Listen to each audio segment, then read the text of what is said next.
out to our partners at Fox 11 in Los Angeles as they are getting an update on the Eaton fire that is burning just north of Pasadena. Home here that is currently on fire. I had another resident ask me if any firefighters will be coming to the neighborhood, and the answer right now is no, because they are strapped. They're doing the very best they can trying to put out fires, but as soon as one sparks, another one does, because of all the embers that are flying in the area. We do know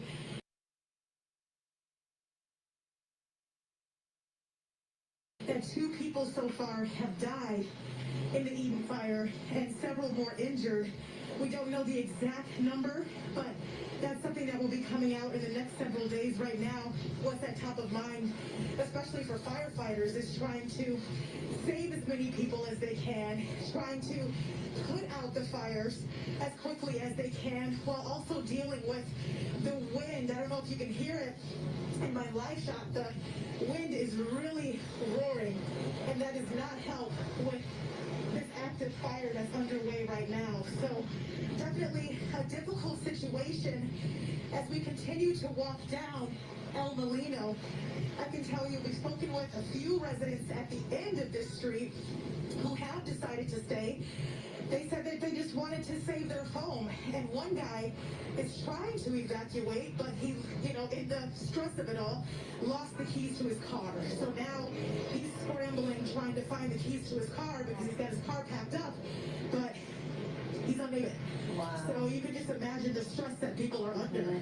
Absolutely. Yeah, because in a moment's panic when you're rushing and running around, Right. you might have even packed those keys in one of your bags. You don't know. Maybe that's a reminder too when you're doing the Getty Set Go plan, right? And you're positioning your car in the driveway as you should be when you were told that it's a possibility you might have to evacuate, to perhaps even leave your keys in the car. I know that yesterday when so many people abandoned their vehicles in the middle of the road, right?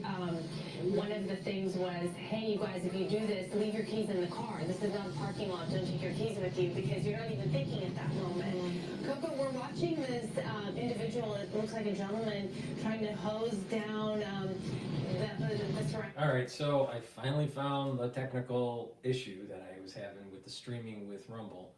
So I'm streaming on YouTube, I'm streaming on Rumble, everything's streaming on my website now. I also have X Spaces open, so if you'd like to do a call-in, please join the X Spaces. Just click the link that's in the description box in this video, and for X, and then just find my X spaces, and then you can do a call-in. This is supposed to be interactive. Let me just do a recap on the market right now. The S&P 500 is trading with a little bit of stress. It's trading at 5,889. VIX is trading at 18.7. The Euro USD is trading at 1.03, so dollar is strong. Oil is trading at $73.38 a barrel. BITO is stressed. Bitcoin's going down. Right now, this ETF BITO is trading at 22.75, and the USD Japanese yen trade is at 158.47, so it's dollar positive.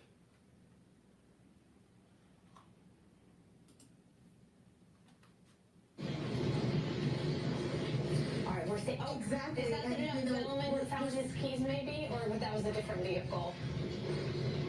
That was a different vehicle that was honking at us.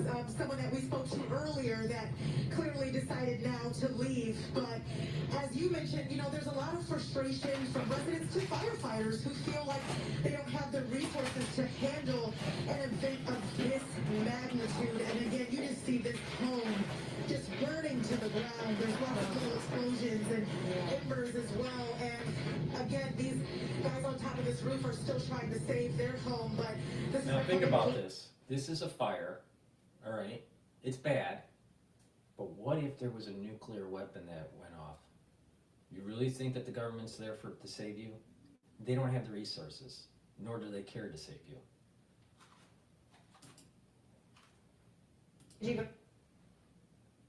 Fire, you are near PCH and the ocean. What's the scene now? Well, we're on PCH, we're at Gladstone's, and just moments after we went live reporting there was a fire on this side of the restaurant, we were actually heading to the other side where firefighters were staged. Apparently somebody saw that live shot, reported it, and LA City Fire arrived here and have managed and are still working actually on putting this fire out. This is a trailer, a metal trailer, the ones you often see on tractor trailer trucks, but this one is here permanently. It was being used as a storage facility for the popular restaurant on Pacific Coast Highway. This was completely on fire. Everything inside, whatever was in there, has been destroyed. And actually, you might be able to make out that black smoke because it continues to burn in there, even though the flames have been put out. And then onto the left of that trailer is the garbage bin area of the restaurant. As far as we can see, the restaurant has not been affected, which of course is a good thing. Gladstone's has been here for decades. Most folks in Los Angeles have probably been here at one time or another. A very popular place for tourists, for locals to come and have seafood right on the beach. So LA City Fire to the rescue from Fire Station 238. We see them right here, or is that 238, I believe, and that is in Wilmington. So Wilmington, LA City Fire have now been able to put this fire, and they're going to be standing by for any possible hot spots. Part of the wall on the restaurant has also burnt, and we were talking about the fire actually jumping Pacific Coast Highway. I'm going to ask photographer Tony Butita, and I've been asking him things all day long. I'm going to ask you to turn around. I want to go up there. We're on Sunset and Pacific Coast Highway, and we're starting to see a black plume, and that just means that the fire has hit some fresh fuel, whether that's a home, whether that's a structure, whether that's vegetation, unclear, but that dark black smoke tells you that something is burning. You may be able to make out part of a structure that looks like it was burnt probably yesterday, but the fire not completely out, and we're just starting to see that loom up here. Pacific Coast Highway is gray, it is dark, it's as if it were 6 o'clock in the afternoon here because of all the smoke. That is the latest from Pacific Palisades and our continuing coverage of the Palisades fire, very much out of control. And those winds, those wind gusts, we are continuing to feel them here in Pacific Palisades. We'll send it back to you. And Gigi, I hear a little relief in your voice given the fact that Gladstone's has been saved at this point, but really, you don't survey the damage of the smoke. We lost our signal. Even if, okay, and Gigi's gonna go and get connected, but you can say a structure has been saved because it hasn't caught on fire, but the smoke damage inside those homes, the furniture, some of all that can be totally totaled in a fire like this. So now we're looking at a map of this fire and some of the evacuation areas. The evacuation centers for the Palisades fire victims. Let's tell you about those. So evacuees can go to the Westwood Recreation Center. This is on 1350 South Sepulveda Boulevard. Another evacuation center open is the Dream Center in Los Angeles, so that's an option as well. Yeah, and when it comes to livestock and larger animals, a separate evacuation center is open at Pierce College. That's at 6201 Winnetka Avenue in Woodland Hills. Let me just do a product plug here. I know there's a lot of news going on, so, and I've had the technical difficulties all day, so please help support my work by going to my website, the-studio-reykjavik.com, and getting the great supplements and products that I offer. I partnered up with Rainbow Herbals, and we have developed these deodorant bars. They're made from essential oils from the Himalayas, very high quality.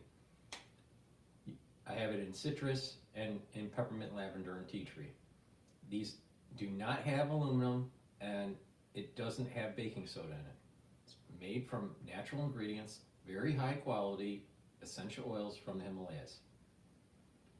This is a dual purpose product. You use it as a deodorant, it's for males and females, but you also can use it to help detoxify your body. And I believe in providing dual purpose products. So go to my store, get a couple bars of these for your household. It's the-studio-reykjavik.com and get the very high quality deodorants either in citrus or in peppermint, lavender, and tea tree. Another thing that I think is really important to take to kind of boost up your immune system, especially with what's going on around the world. I take Max 35, all right? I take a teaspoon of it a day. I swish it in my mouth and gargle 20, 30 seconds and then swallow. What that does is it neutralizes, and it also improves the mucosal lining and your epithelial tissue, so you have a better barrier, right? So this will help to mitigate through what's going on, all right?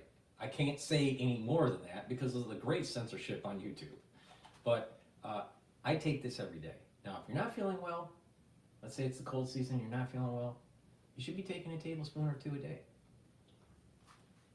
It neutralizes and it boosts up your immune system.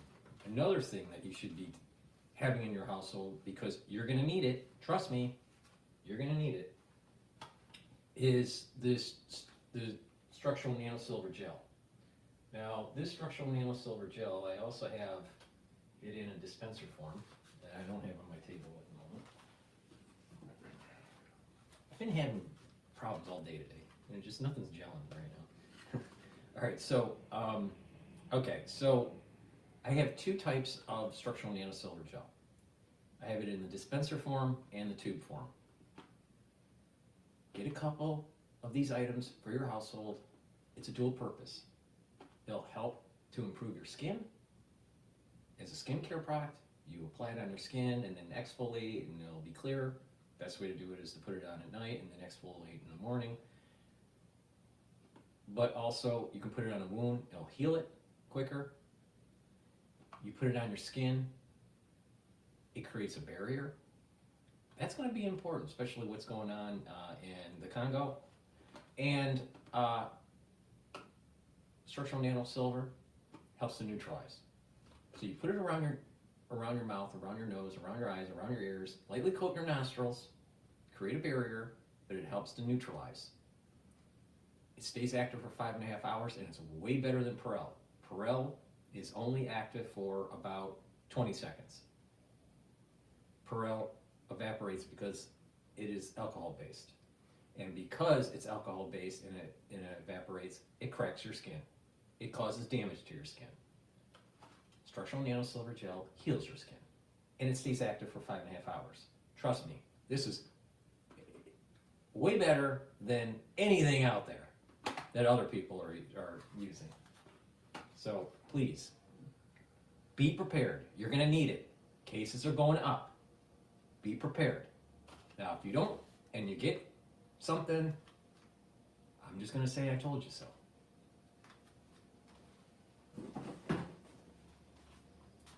Another thing that's really important is the structural nanosilver toothpaste. Get a few tubes of the toothpaste for your household. It's a very high quality toothpaste. It's made from structural nanosilver. It'll whiten your teeth, freshen your breath, neutralize pathogens, improve your gum line, and reduce cardiovascular disease. How does that work, Paul? How does taking toothpaste that has structural nanosilver help with cardiovascular health? By having good oral hygiene and neutralizing pathogens, you're reducing the chances of having bacteria getting into your bloodstream and causing inflammation and creating disruption on your valves. You reduce valvular disease. You wonder why old people have stenosis? So please, go to my store, get this toothpaste. It's way better than anything that you're going to get at your grocery store. And it's way better than what Alex Jones sells. So please go to my store, the-studio-reykjavik.com. Trust me, this toothpaste is better than what Alex Jones sells. Now, I take my supplements. I'm older than Alex Jones. I look a lot healthier. Believe me, I am a lot healthier. Who do you want to really follow? Someone that actually does an anti-aging protocol and a longevity protocol to boost up their immune system and their endocrine system? Or someone that just says they do?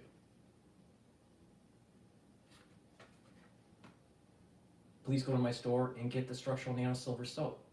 I have it in stock, the charcoal tea tree. Get a few bars for your household. It's a very high quality soap. It doesn't have all those fancy chemicals from Procter & Gamble.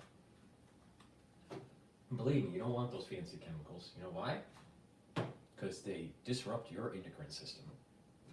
And another thing to get, all right, to help with the health of your body, boost up energy levels, improve your, to protect your neurons, especially when you get older, is vitamin B complex. Vitamin B complex helps with the mitochondria. The first 4 vitamins for B will help with the electron transport chain. It will help with metabolism. And it will help protect neurons. When you get older, you're going to need to protect your neurons. You're going to need to protect your central nervous system. You're going to need to protect your peripheral nervous system. You're going to need to protect your white matter and your gray matter. Follow my advice. You should be taking vitamin B complex, especially if you're 40 plus. All right. With that, let me just continue on a little bit with the news because I've been having technical difficulties, and then I'll take any requests from X. Just to remind the audience, for the ones that are watching the live stream, I have X spaces up for you to do a call in. This is supposed to be interactive, okay? I am a little late today because of the technical difficulties. And the ones that are listening on Rumble, please join the discussion on X. All right, let me continue on with the fires in California. Outside the high school, we're gonna look about towards the football field. Looks like there's a structure burning over there, and we talked about just being surrounded by flames, but it's just all around the football stadium. We saw the press box on fire, and we want to see, because we've seen the other side of the high school. We saw the other side of the high school with the flames on the baseball field and the field house, the locker rooms, and this is the main entrance to the school. We did see some fire here a little while ago, and just want to get a quick look and show you guys kind of what we're seeing at the front of the school. Yeah, you can see the flames coming in from this direction, getting closer to the school. Just definitely a scary situation. I'll go ahead and send it back to you. And that noise you were hearing was the alarm going off at the Palisades High School there as it was engulfed in flames. Again, 10% of LAUSD schools are closed today, which can affect the district's most vulnerable children. And Bob DeCastro caught up with an LAUSD board member on how kids are getting help today. So closing schools is a really tough call on the high bar, especially given the disruption of kids' education in the last few years. We early this morning, based on our metrics for both the evacuation zone, but also air quality, closed a number of schools. Once the school bell rang at 8, it's almost more disruptive to most of those school communities to then close and evacuate, especially given the roads. And so what we've told families is that there's a list of schools that's about a little over 100 that are closed. Others use your best judgment. Attendance will not count today. And then those others, and we know we have hundreds of thousands of kids who are at school for those reasons. Childcare, meals, they'll be at school. After school programs will continue. We'll be indoors. We have air quality monitors, and we also want to extend the same grace to our employees as well. What I want to do is I want to go to the Hill here, and this is talking about FBI block and Russiagate inquiry to protect anti-Trump zealots in agency. All right, let's see what they have to say here.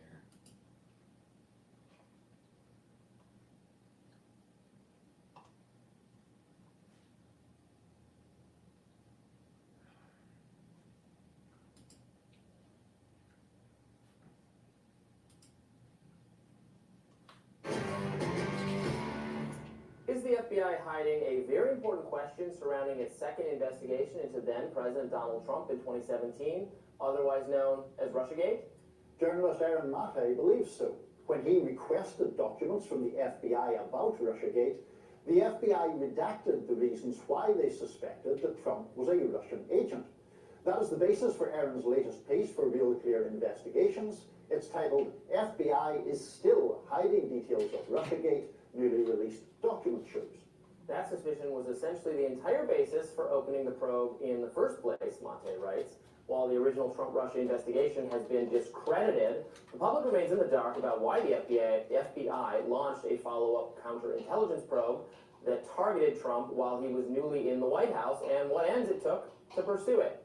Joining us now to discuss this is Aaron Mate himself. Aaron, welcome back to Rising. Nice to see you. Good to be here. So what have you uncovered with respect to why this investigation came into being in the first place? Well, the FBI has offered no detail as to why it felt it had sufficient grounds to open up an investigation of a sitting president as a Russian agent. That was the basis for this investigation, which is launched in May 2017. And just to clarify for people, because it's a little confusing, so you have already Crossfire Hurricane, which was the initial Trump-Russia inquiry. This is the FBI on July 31st, 2016, during the presidential campaign, deciding, based on a really vague tip about George Papadopoulos, a low-level Trump campaign volunteer, that they had grounds to investigate the Trump campaign for possibly conspiring with Russia. And after Trump gets elected in May 2017, this is now Trump's fourth month in office, Andrew McCabe, who's then the deputy director of the FBI, decides, you know what, we also have ground to not only be investigating Trump circle for ties to Russia, let's investigate the president personally himself as an agent of Russia. And that's what this investigation was. Now, in the document that I got, which is the opening communication which launched this investigation, it claims that there's a factual basis to launch this probe, but that factual basis is entirely redacted, which means that more than 7 years later, we still do not know why the FBI thought that it was appropriate to investigate a sitting president in the White House for being an agent of Russia. All we have are the public statements that McCabe has made. And what he said in public is that basically because Trump had fired Jim Comey just days earlier, that made him wonder what Trump has to hide. And why would Trump go ahead and fire Jim Comey if he wasn't working on behalf of Russia? And that, in McCabe's view, was sufficient predication. We've also gotten some details in news reports. So, for example, in January 2019, the New York Times first reported that the FBI had opened up this second probe of Trump. And they reported that the Steele dossier, which is the collection of Hillary Clinton-funded conspiracy theories, that was among the factors that fueled the FBI's concerns. And to that point, we already know from previous reporting, including by my colleague Paul Sperry at Real Clear, that right before McCabe opened up this counterintelligence probe of Trump in May 2017, the FBI re-engaged Christopher Steele after not talking to him for many months because he had previously been terminated as a source because he was blabbing his mouth to the media. But then McCabe decides, because he wants to build this new probe of Trump as a Russian agent, let's bring Christopher Steele back in. So they spoke to Steele. And I think it was, basically that. Christopher Steele's ludicrous dossier, the fact that Trump had fired Comey, and McCabe in his head can't imagine why Trump would do that, except for the possibility that he was a Russian agent, was trying to cover something up, that's why he felt this was sufficient grounds. In my opinion, this wouldn't be grounds to, open up an investigation of anybody, let alone a sitting president of the U.S. It just underscores how ridiculous Russiagate was and how so many years later, we still don't know so many of the critical details. I think it can be hard to tell whether information is being redacted because the authorities are genuinely trying to keep back something that is damaging or makes them look bad, or that they are redacting information because that is common standard practice. They would redact information even when there's nothing damaging because they're just so secretive and inclined to do it. So it can look malicious even if it's not. Now, it might very well be malicious in this case. Come on. I mean, Robbie, my God. Think about this for a second. They were going after Trump because he was not one of the deep staters. I mean, shit. Come on. I mean, you gotta look at multiple data points, Robbie. Come on. I mean, it's so obvious. Maybe an appetite or an interest in exploring perhaps some of these lines of inquiry you are exploring now that Republicans have control of Congress and a supportive president? Well, Trump has vowed to reform the national security state, to end the overreach of agencies like the FBI. He's appointed someone to head the FBI, Kash Patel, who was very critical of the Trump-Russia investigation and in fact, he helped expose the fact that the FBI was relying on the Steele dossier to get surveillance warrants on Trump campaign volunteer Carter Page and lying about it. And that's why, by the way, a lot of Democrats, including Adam Schiff, hate Kash Patel and don't want to see him confirmed to be the director of the FBI. So it'll be up to the Trump team how much sunlight they want to give on the story. But Isn't it really odd that Adam Schiff was in the House, and for the second term for Trump, he's in the Senate, and the Senate has to do a lot of confirmation. I'm willing to bet that Adam Schiff will cause a ruckus during the nomination process, the confirmation process. He was put in there. I mean, recall, it's easy to forget it now, but at the height of this Trump-Russia conspiracy theory was all-consuming. Democrats who were watching MSNBC and listening to people like Adam Schiff, they were convinced that this was going to do Trump in, that Robert Mueller was going to uncover the secret Trump-Russia conspiracy. Those of us who pushed back on it were marginalized and dismissed as being, Putin or Trump apologists. But now, at this point now, it's been so discredited that very few people defend the Russia investigation anymore. And the fact that the FBI still feels compelled to hide critical details, including why they launched a counterintelligence probe of Trump while he was sitting in the White House, I would hope would compel people to demand more answers and more scrutiny of these decisions. Yeah, it totally consumed the news cycle. Because what it would reveal is the chain of command on how they went after Trump at the FBI and how they lied to judges to get the warrants. For years, various Russian actions, Russian involvement with the Trump campaign, Russian actions on social media companies being described as, the decisive factor in spinning this tale about why Trump won.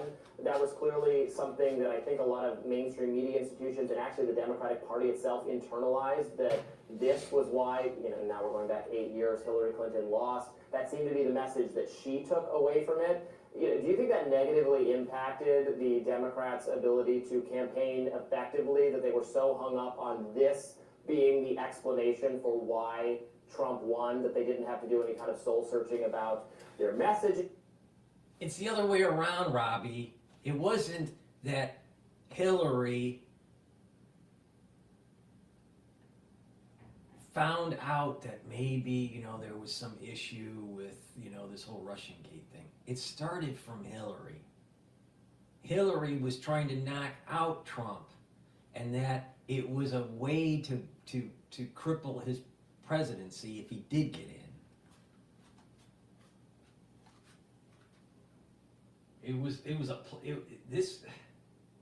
It was orchestrated to take him down during the election of 2016, and if it didn't work, to be able to hamper his presidency.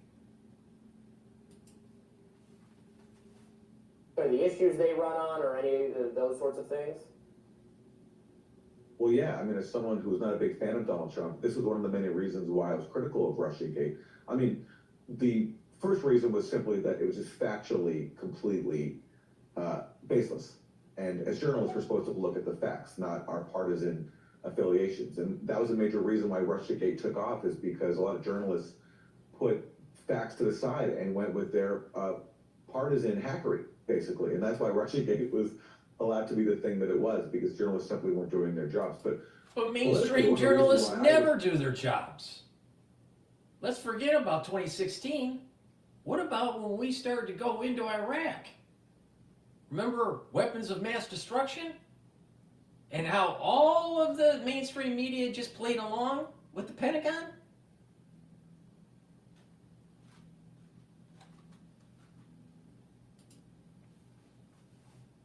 Against it on a political basis was not only the fact that he was basically criminalizing diplomacy with Russia, which I thought was a bad idea. I mean, I think Trump was right when he said we should have good relations with a rival nuclear power. The world's a more dangerous place if we don't, in my opinion.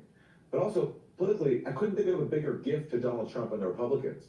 Because if you're Trump in the White House, what more would you want than have your opposition, rather than being organized around policies that, might be better alternatives to Trump's, or, being critical of Trump's policies, being organized around a dumb conspiracy theory. Literally the stupidest conspiracy theory I've ever seen in my lifetime.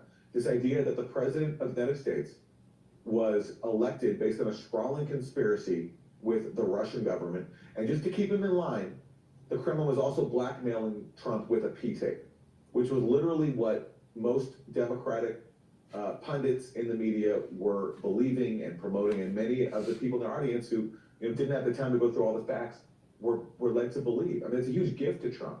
So yes, of course this hurt the Democrats, rather than becoming, I think, a party that was actually anti-establishment, going in the direction of someone like Bernie Sanders, who I think would have appealed to many Trump voters back in 2016.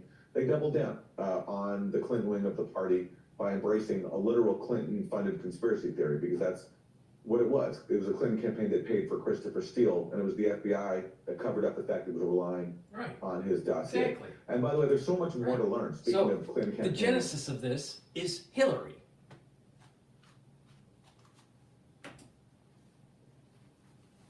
Paying for Russiagate claims relied on by the FBI. The Clinton campaign also hired a firm called CrowdStrike, which was the entity that first accused Russia of hacking the DNC, which ultimately led to the claims that Russia hacked the DNC and gave those emails to WikiLeaks. Now, this claim originates with CrowdStrike, which is working for the Clinton campaign. And now we know from reporting that has come out, I've done a lot of this, that the FBI was relying on CrowdStrike's work. So just as it was relying on Christopher Steele's conspiracy theories, which were paid for by the Clinton campaign, it was also relying on another Clinton campaign contractor, CrowdStrike, to lodge its allegations that Russia hacked the DNC. And that was the foundation. Does the FBI do their own work? Or do they just take third-party outfits and just cobble up a PowerPoint and then give it to the brass? I mean, this is crazy. But they hampered Trump's first term. And they tried to demonize him during the whole election cycle for 2020. Talking about election interference, don't worry about Russiagate being, that Trump was tied to some sort of Russian collusion thing that was, having some sort of election interference. The election interference came from the FBI. From the FBI. The election interference came from the Hillary campaign. The election interference was all the fucking lawfare that we were seeing. And it's still continuing, because guess what? He doesn't get sentenced until January 10th for porn star payments.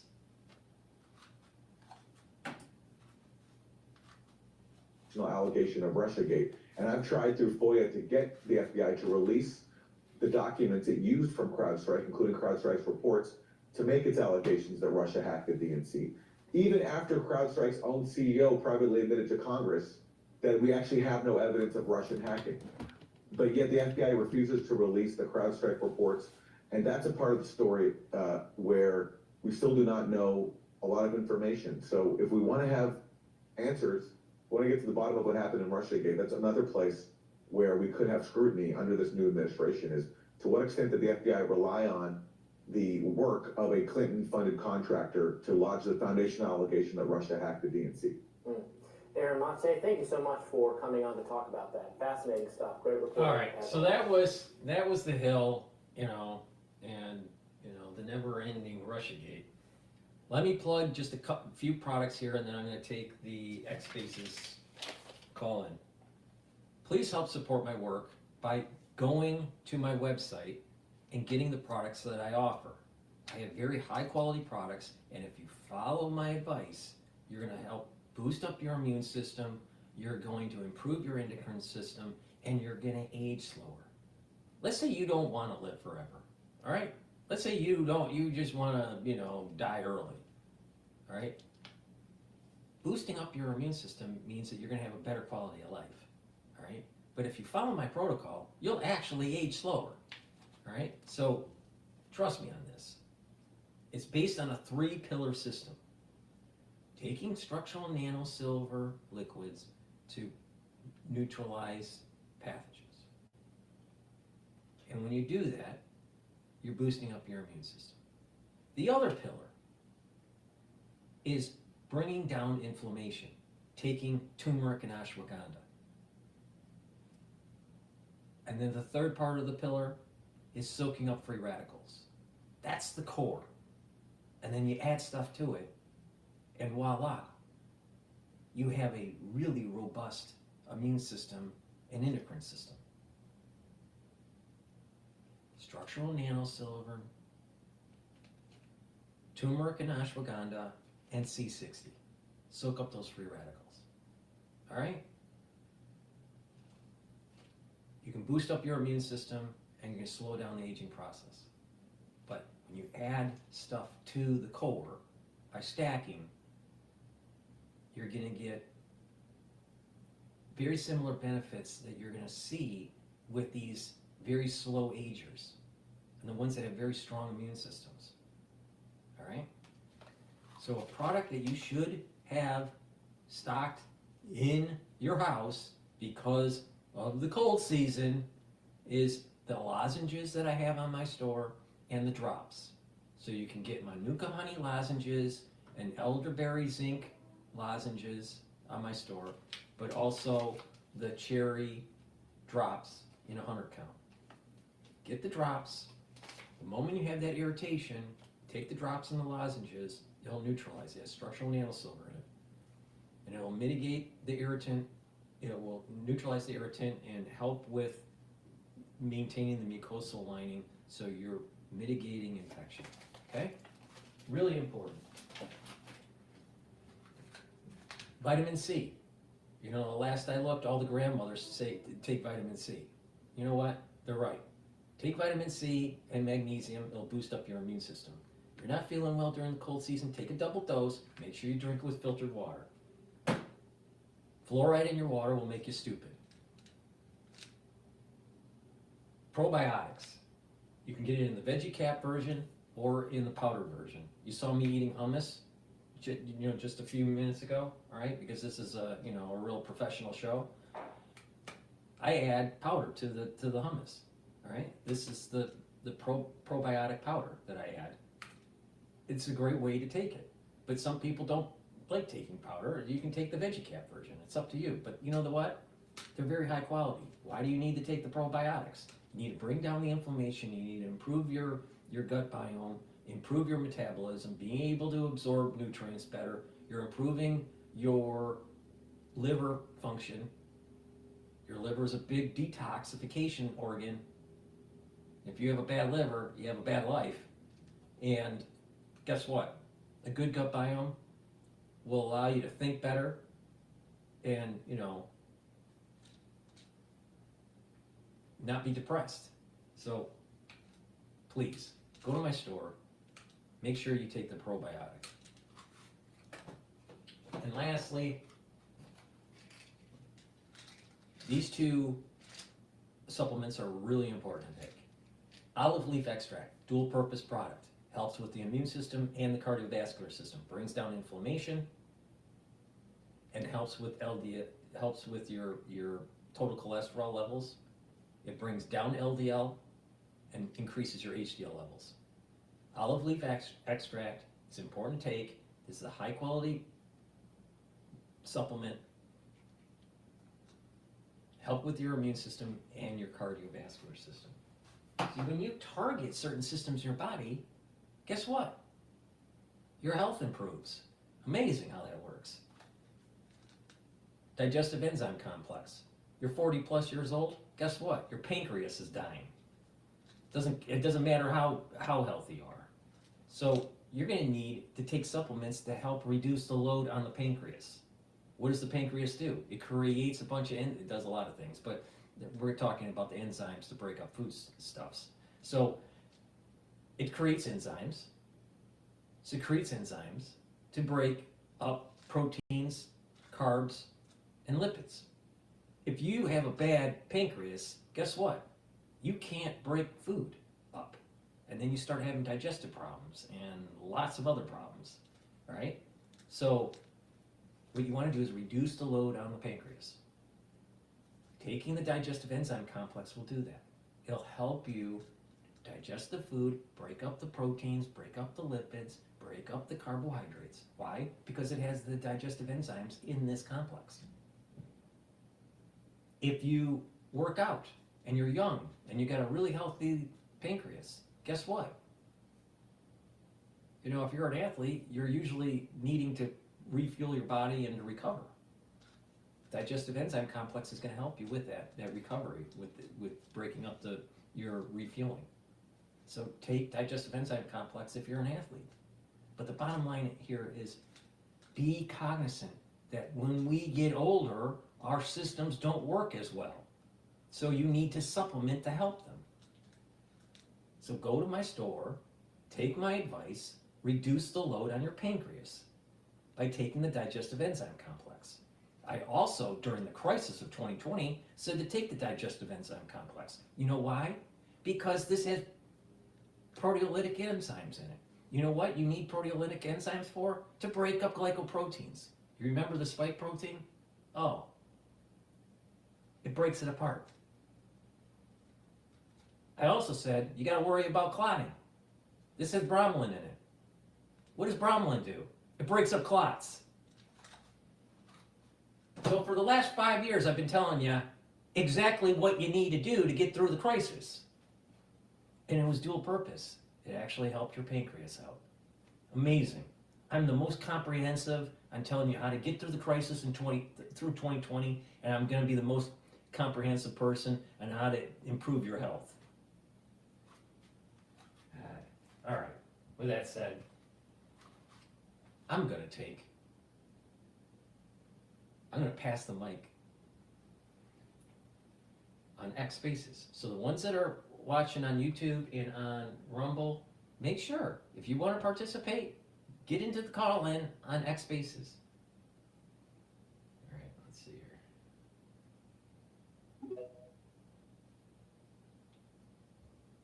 Hello? Hey, Paul. Hi. How you doing? You called it right. I said, oh, we'll talk during the next crisis. You said it'll be tomorrow. You were right. Well, you know the problem is, is that I'm right all the time. And you know what? And I'm saying 2025 is going to be a really, really packed year. It's going to have 10 years packed in 1 year. And every day is going to be something like this. Wow. I mean, I kind of brushed off what you said. I was skeptical, but then as I went to sleep, I said, God, I woke up this morning, I said, I've been watching the news because I'm very familiar with that area. You want to hear something that's funny? 2 nights ago, this is really funny, actually. 2 nights, and I'm not joking here, all right? This is an honest-to-God, truthful story. 2 nights ago, I had a dream, all right, and I was playing on the golf course in Florida with Tucker Carlson and Cat Turd. Yeah, Cat Turd, yeah. You know who Cat Turd is, right? Okay, so so Cat Turd was playing golf with Tucker Carlson, and I was playing with them in Florida. Why? I have no idea. Well, the dreams are, well, for me anyway, they like help you deconstruct, so a lot of times, well, anyway, I think it helps with ordering our thoughts. So, I mean, I think it's related. I'm not sure, though. Golf course, Florida, Tucker Carlson, and Cat Turd, and DrPaulCottrell. I just don't know. I don't see the connection. Well, okay, Paul. I know a bunch about this fire stuff. Yeah. So there's a lot to say on all this. Okay, just so you know, there's also someone that requested to speak too. So I want to make sure that everyone has a turn to speak. So. Okay, I'll make it quick. Yeah. Let me just make a few points. Yeah. Okay. Go ahead.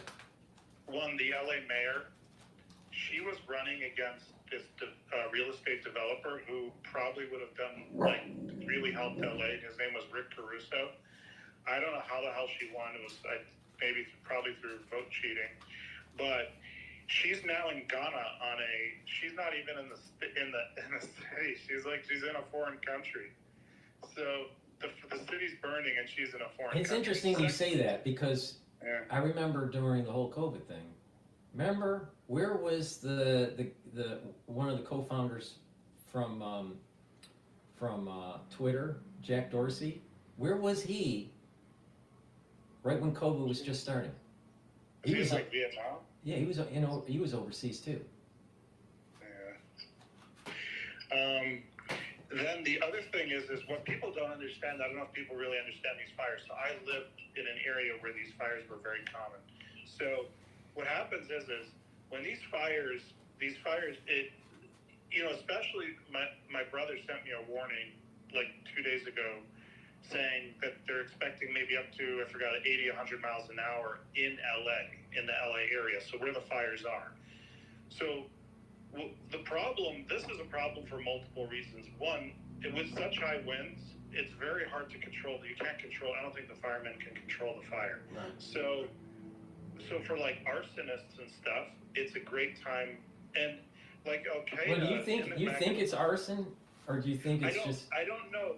They're saying it might be homeless, but it could be both. But I guess what I'm saying is or it could be. I mean, the other thing that happens is these power poles are old, and so when they fall sometimes, and then they're still live and they spark, they hit the ground, and then they start a fire. That's another thing that happens. Why don't they put it underground? I don't know. I saw somebody posted on Twitter about it, but I mean, all the electric lines in New York are underground. That's crazy. They should be. Now, but part of I saw somebody saying that there's corruption in the between the state and the power companies and stuff. Now the other thing is people don't realize when these fires happen, you look at those big plumes of smoke. So let's say it's 80 miles an hour or 50 miles an hour.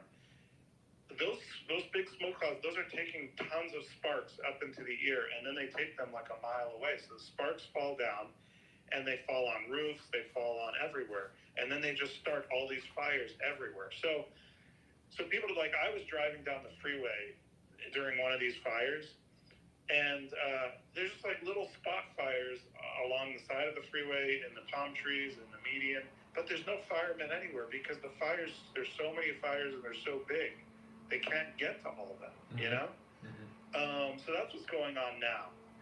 The other thing is that people don't realize, these are the place where the fire is, it's reached right along the ocean. Those houses, there's houses that are literally up against the water. So in other words, the water splashes, maybe underneath them. So those houses, one of these houses that I was affiliated with was worth $80, $100 million. All those houses, and that wasn't a big house, that was a small house. All those houses, a lot of those houses are just based on the videos that I'm seeing. So basically in this area, you're slumming at 80 million?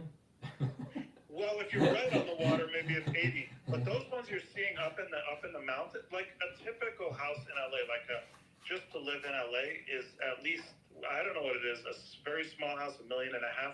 So those houses up in the mountains, those are $10 million. Every one of those. Yeah. I think 5-10 million. So and the smaller one, the bigger ones are so that's what's going on right now. And my take on this. Take on this.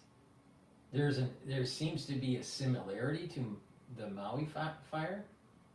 Yeah. There's a little bit of a feel to that, but the first reaction I had when I saw that this was happening and it was so bad. Mm-hmm. Think about what's the demographic there. Okay, rich. Extremely rich. Yeah, what's the political affiliation? Very left. All right. Where do you think they stood with the Middle East conflict? They were on the wrong side of everything. Well, maybe they're getting cursed. Well, here's what I think is maybe coming out of this is I think the mayor I of feel LA, like it's like Sodom and Gomorrah. Yeah. That's what I look think. at it.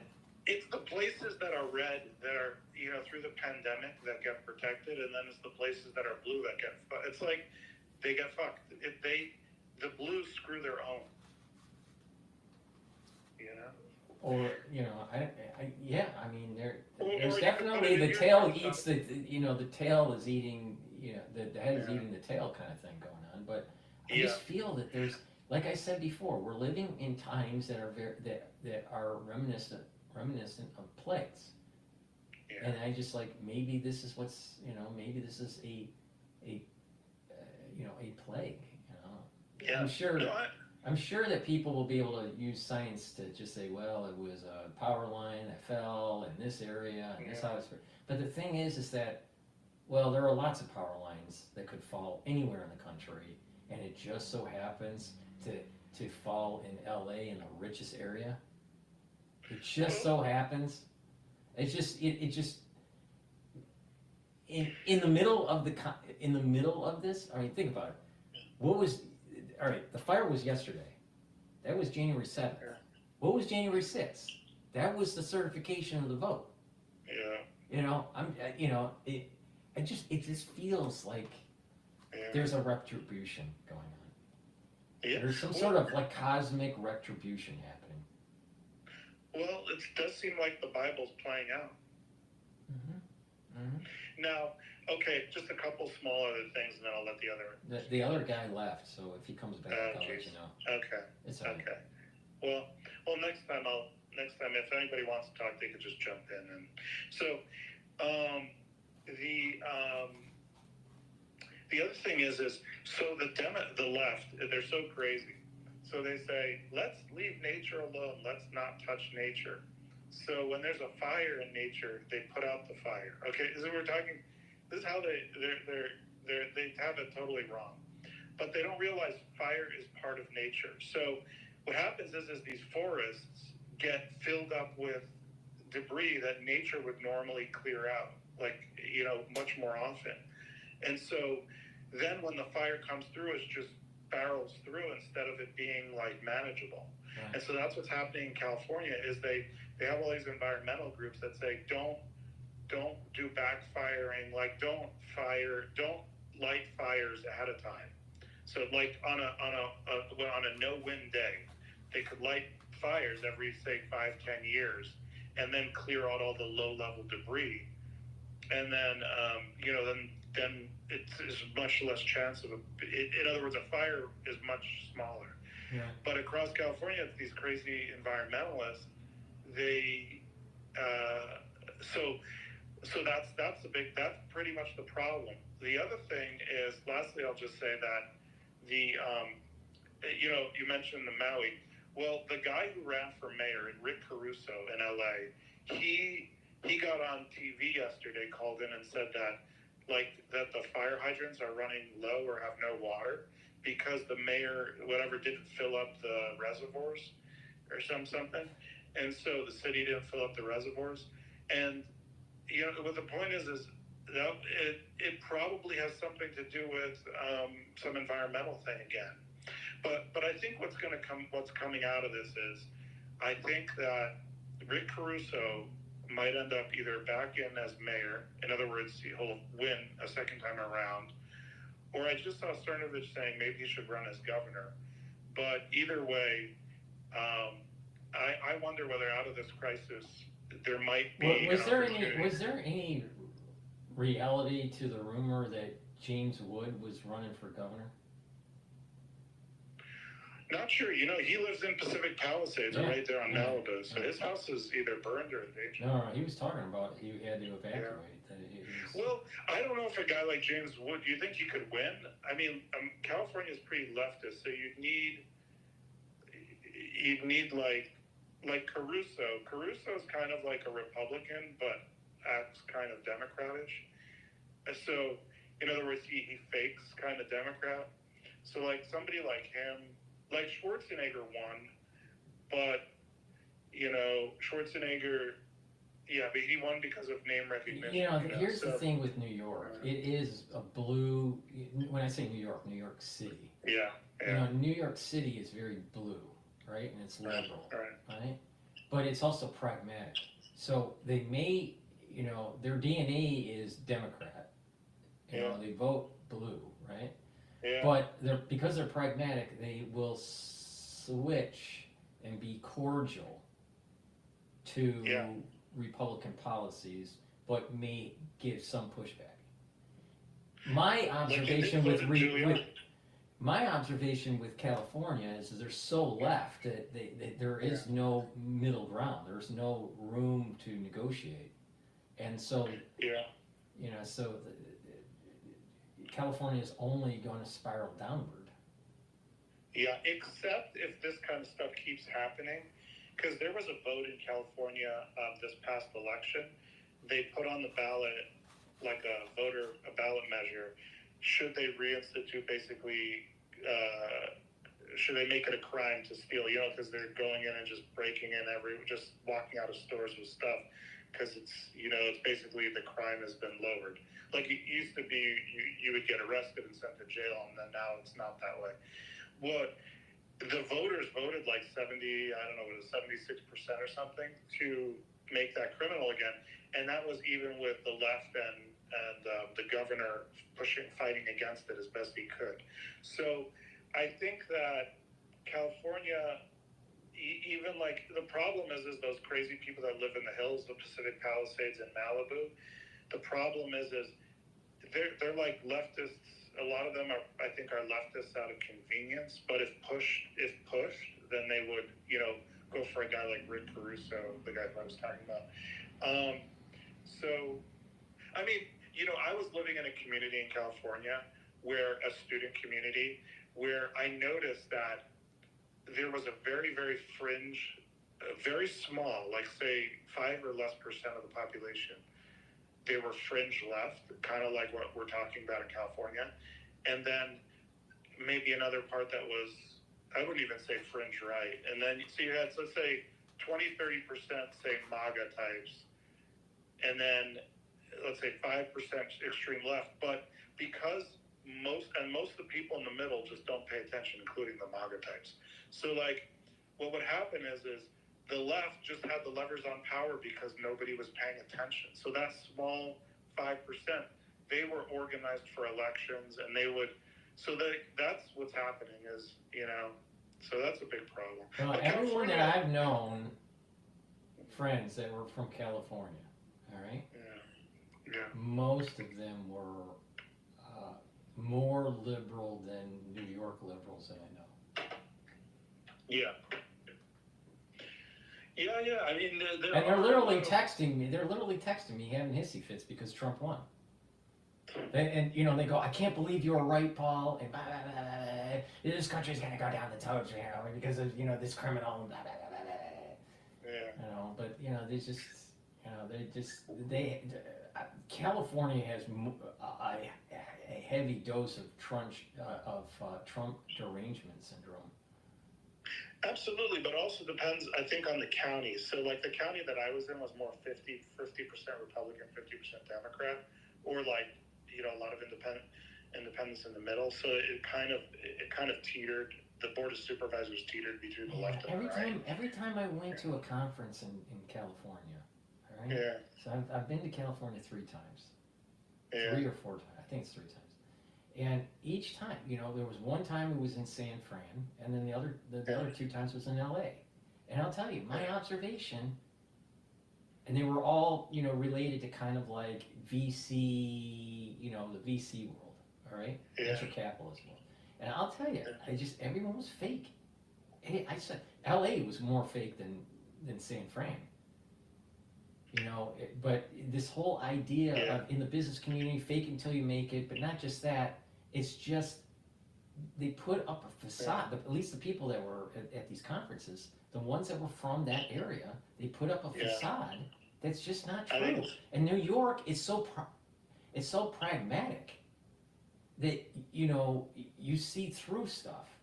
A New Yorker sees through BS very quickly, So you kind of like you see this, and it's like, well, wait a minute, this is the land of the fake.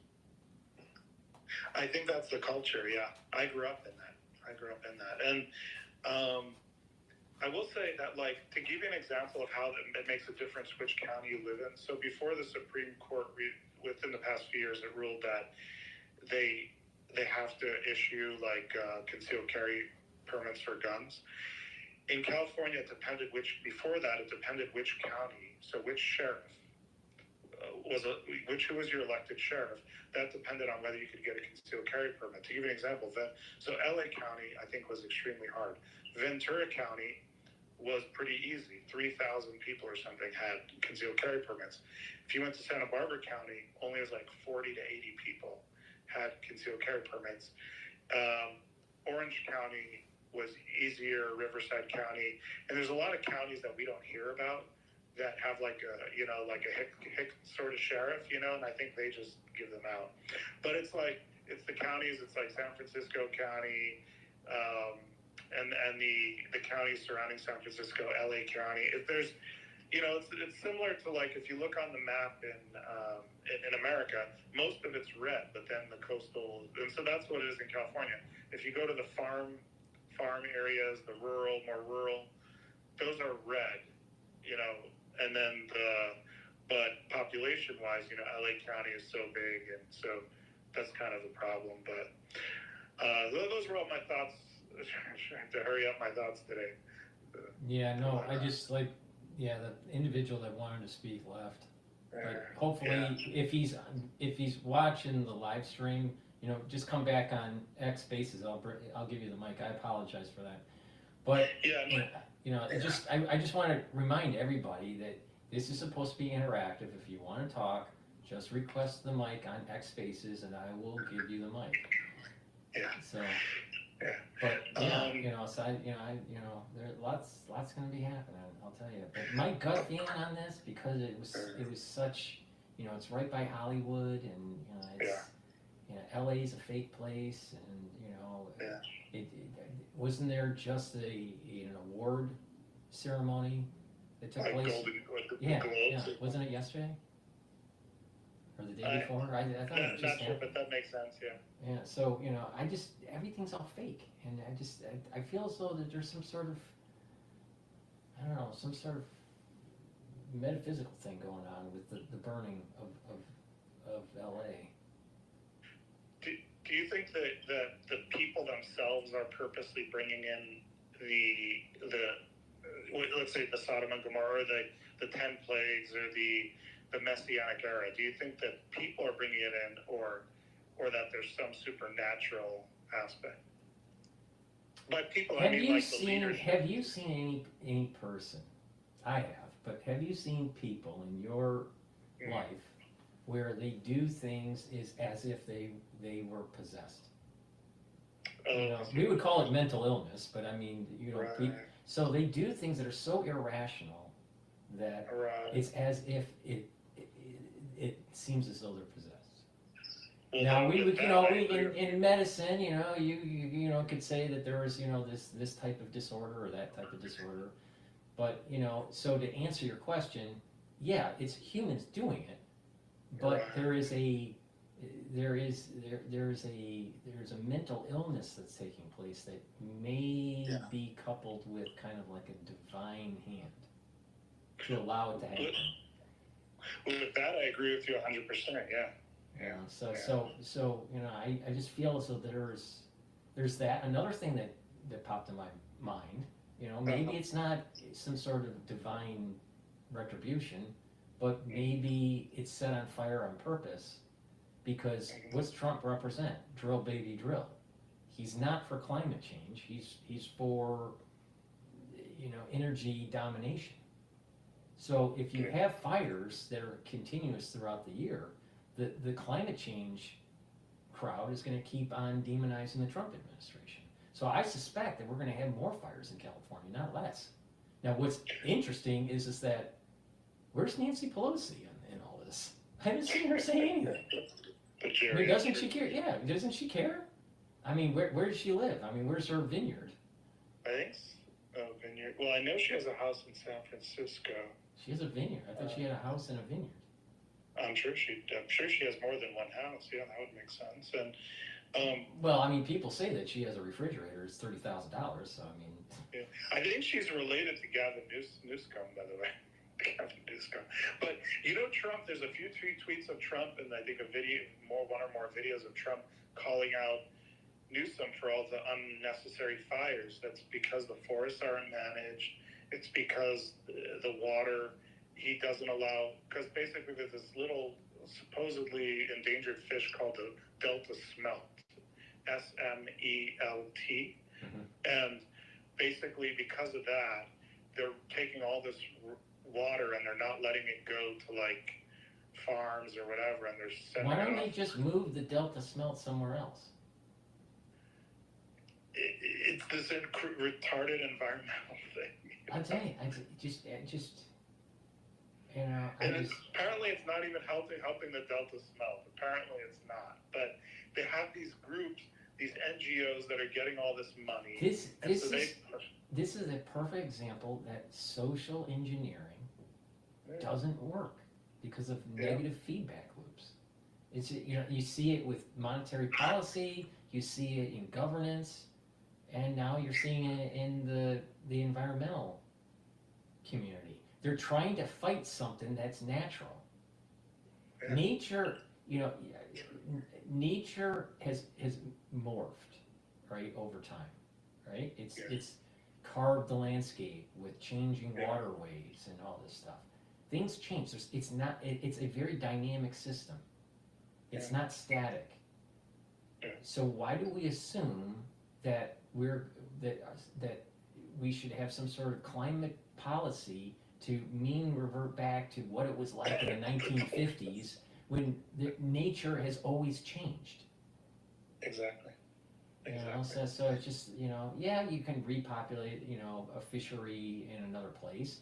The Delta smelt doesn't care if it's in, sector 5 versus sector 10. It just doesn't, to me, environmentalists, maybe, many of them have a good heart and, their heart's in the right place, but their policies suck. The implementation sucks.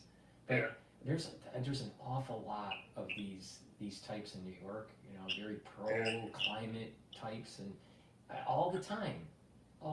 It's just like they try to do something that they think is beneficial and it ends up being more costly and it doesn't do much. Like, think about it. They want to reduce our carbon emissions and have people retrofit their homes or change their cars and to change the society that costs lots of money to do and money that people don't have. So it's inflationary. It doesn't, it puts people more in debt, all right? And all of a sudden, a volcano goes off, and all that carbon emission savings that you may have done in 10 years is blown up in the atmosphere by a volcano in 5 minutes. So what's the point of doing the carbon sequestration or the carbon reduction when nature, when it belches, it's like 10 years or 20 years of carbon emissions. So it doesn't matter. It doesn't, and we're not going to stop a volcano. Right. So the whole premise is just wrong. Well, it's kind of like during 2020, 2019, when they put in all these rules that didn't make sense, that's what's going on. And it's I don't know if it's a control thing, but Paul, let me tell you how incompetent these people are. So I've been in a lot of emergency operations centers. So this is in every county, at least in California, in every county, like the county will have an emergency operations center. Well, I don't know every county, but they'll have an emergency operations center. And in New York, I'm sure the cities, and this is a common thing across the United States. So if there's a tornado, a hurricane, a fire, or a terrorist attack, they manage it from one location. Well, tell you what happened in Santa Barbara County. And they're tied to FEMA, right? You have a local. You have your local. Yeah. That would be a local management center, and then they're tied to FEMA. Yeah, and they tie in. So like, if a disaster happens, FEMA will come in and like interface with that emergency operations center. So that'll be like the hub, but then you'll also have, if you're curious how this stuff works, you'll also have like an operations center for fire and police. So they have these different kind of an on the ground. So the emergency operations center will be more high level, and then you'll have like department operation centers where they'll like manage their own fire people and their own police, but they'll also have like a police person in the the big emergency operations center. So this is kind of how they do it, and they run under like FEMA rules, kind of, or FEMA guidelines. Well, anyway, I'm aware of this story in Santa Barbara County. Well, here's what happened. Just like it's happening now, the fires blew through Santa Barbara County. I forgot what year it was. Well, anyway, like blew through, and just the mountains were all on fire, and it was just apocalyptic, okay? Just crazy. Well, because a lot of rich people live there, they brought in like 7,000 firefighters from around the nation just to fight the fire, okay? It's that big. Okay, actually spanned at least 2 counties. I think it spanned 3 counties. Ventura County, Santa Barbara County, San Luis Obispo County. But, the fire blew. It was very windy, and the fire blew across the mountain range. But anyway, the point is the people were, the sheriff in Santa Barbara County was, he kept evacuating these people for the fire. So all these rich people, so just like Pacific Palisades and Malibu, like happening now, similar situation. Well, the fire wasn't that fast, and so, but it was still pretty fast. And so they were, so they made these rich people leave their homes for a week or 2 weeks or even more, for weeks, I think. And well, so the people were sick of being, evacuated. Well, what happens is the way these fires work is, normally the hillsides are protected. When the rain comes, the hillsides, the mud is held in by all the weeds and the trees and everything. But when it all gets burnt, when the water comes, it turns, especially those really hot fires when they don't manage the forest, and the hillside just the fire just blows up everything because the brush isn't dealt with. So the fire, it's so hot that it melts like the top layer of dirt or whatever, and so it becomes like a wax. And so when the rain comes down, it turns into like a mudslide. Right. What's called a debris flow. A mudslide is when the actual side of the hill like falls down and buries houses. A debris flow is more like the water rushes down these hills, is not stopped by any plants or anything, and is rushing down this waxy substance, and then it goes towards its normal course, so the low parts of the hills. But then all those low parts of the mountains, they have to go, they keep going down towards the ocean. Well, who lives in the way of all those, who lives along the creeks and stuff? People have houses along those creeks and along the waterways, these small waterways. Well, the water is rushing down. So what happened was, right before this debris flow happened in Santa Barbara County, they knew there was a warning from the National Weather Service that, hey, this is going to be a really bad storm. And I watched that press conference ahead of time, and I could see that the supervisor was really nervous. Like, he was like, please, people, this is not a joke. Make sure you evacuate. Well, the sheriff decided, I'm just telling you how the incompetence that you're dealing with in these counties and these cities. The sheriff decided that he's just going to evacuate. He drew a line along a road, and he said, so the mountain, say, goes from the top to the bottom. Well, he drew a line in the middle and said he's only going to evacuate, like mandatory evacuation for the people above this line in the road, above this, basically halfway down the mountain. Well, the water doesn't stop at halfway down the mountain. The water rushes complete going down the mountain all the way till the ocean, because the ocean's really close. Right. So, well, like 20-something people died because the damn sheriff didn't evacuate, because he said it was an optional evacuation halfway down the mountain.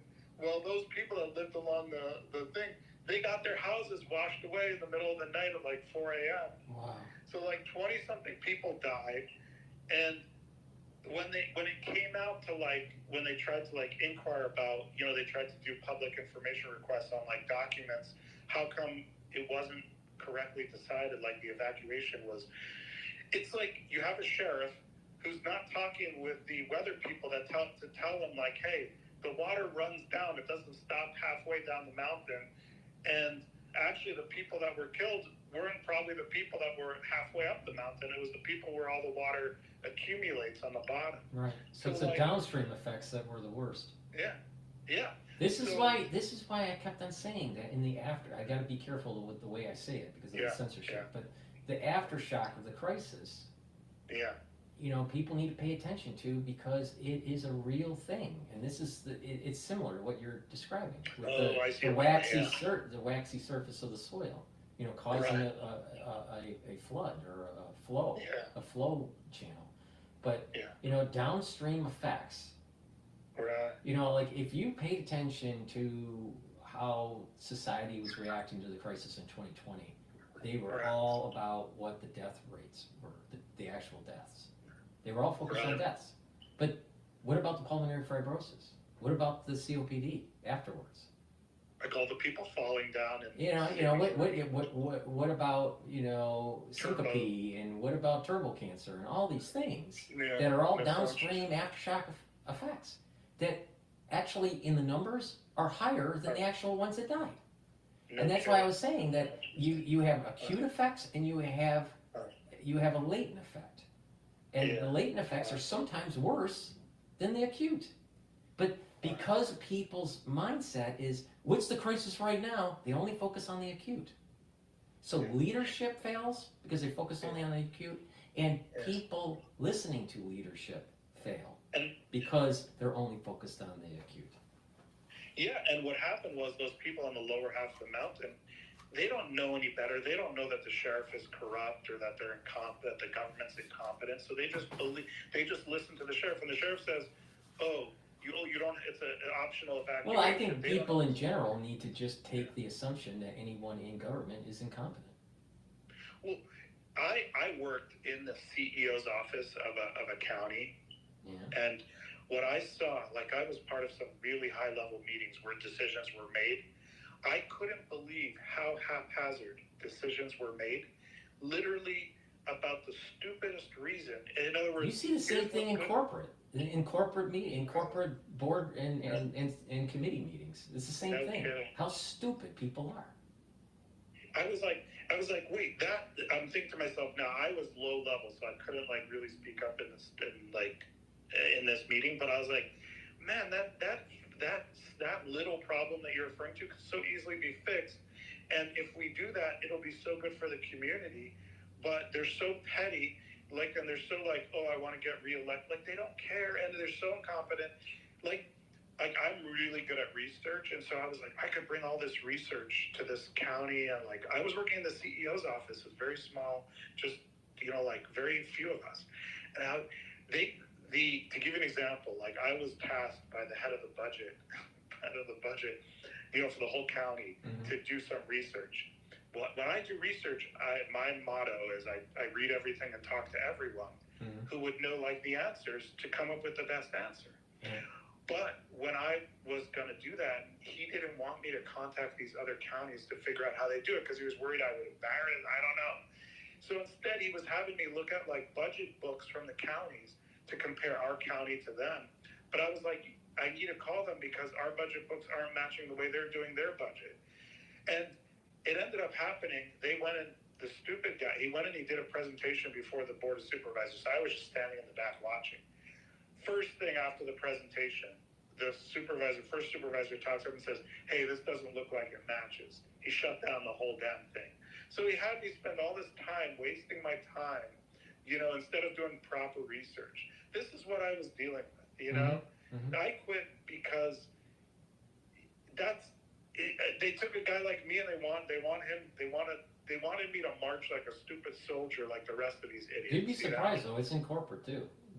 Corporate world, high up in corporate world is very similar. Because what it is it's about making sure that they climb up the ladder or they get their bonus package or whatever. Yeah, truly sick. But I think that's what we're watching in LA right now is you have a lot of incompetence, ladder climbers, people that just trust their government, that don't know that the government is not telling them the right information or telling them the truth or, leveling with them. And so they're getting effed, So. It's a big thing, And then there was there's some issues that are going on in China. I don't want to bring up why in this video, but But I think I know what you're referring to. and that's certain. And then there's stuff happening in India. There was a case that happened in France that's coming from the Congo. They were contact traced to individuals from the Congo. So there's some things that are starting to build up. By the way, yeah, go ahead. Sorry, I didn't. One other thing about France, people say, oh, all the Muslims and they're burning cars or they're rioting in France. Over the years, I don't know if you've seen any news stories about that. I was in France. I lived there in 98, 2000. They were a problem then. They were burned. They were freaking nuts then. They were running wild then. It was crazy. You remember Paul Watson from Infowars? Yeah. All right. He did years ago, before the crisis in 2020. He did years ago a video where he was there on vacation with his fiance, I think it was at the time, and he was talking about just the crime that was going on in Paris. It was just, and it's a battle of civilizations between the Western world and the Islamic Caliphate. I mean, France probably will fall to the Muslims. That's probably what will happen. Paul, back in when I was there in 98, 2000, they Jewish institutions had to have police outside with machine guns and stuff, because the Muslims, and was this before or after that terrorist attack wasn't it at a grocery store? Well, this was around the same time that Charlie Hebdo issue? No, this was way before. This was 98. What I'm talking about is 98. You're talking about way post 9/11. Yeah. It was definitely post 9/11. Yeah. No, Paul, the Jews that walk around with the black hats and the kippas and stuff, those people would get beat up by the Arabs on the subways and stuff. Yeah. This is back then. And, they would be called sale juif, which means dirty Jew, and in French. And, I mean, actually what happened is a lot of those Jews, and so what happened is a lot of those Muslims came over from those Tunisia, Algeria, and Morocco to France. But the interesting, there used to be a lot of, I don't know how much there are now, but there used to be a lot of Jews in those countries as well. Well, those Jews, they come over without money too. So the Arabs and the Jews came over, and they would live in these ghettos in France. By ghettos, I mean, they're like government housing. So they would constantly fight the Jews and the Arabs in those ghettos. These Sephardic Jews and yeah. Right. I mean, to save France, someone is going to have to rise up and be Charlemagne. Yeah. France is not stable at all. I've never been to France. I've always had a desire to go to France, and I just never did, and now I probably never will. But I was fascinated. I was fascinated to see the opening Notre Dame, and that was really kind of neat to see how they renovated that whole building, but I think that France is really the French people in general, and France as a country is falling. It's dying. It's not growing. It's dying. I would have loved to have gone and seen the cathedral like you mentioned, and but I used to go into France. So I lived on the outskirts of Paris.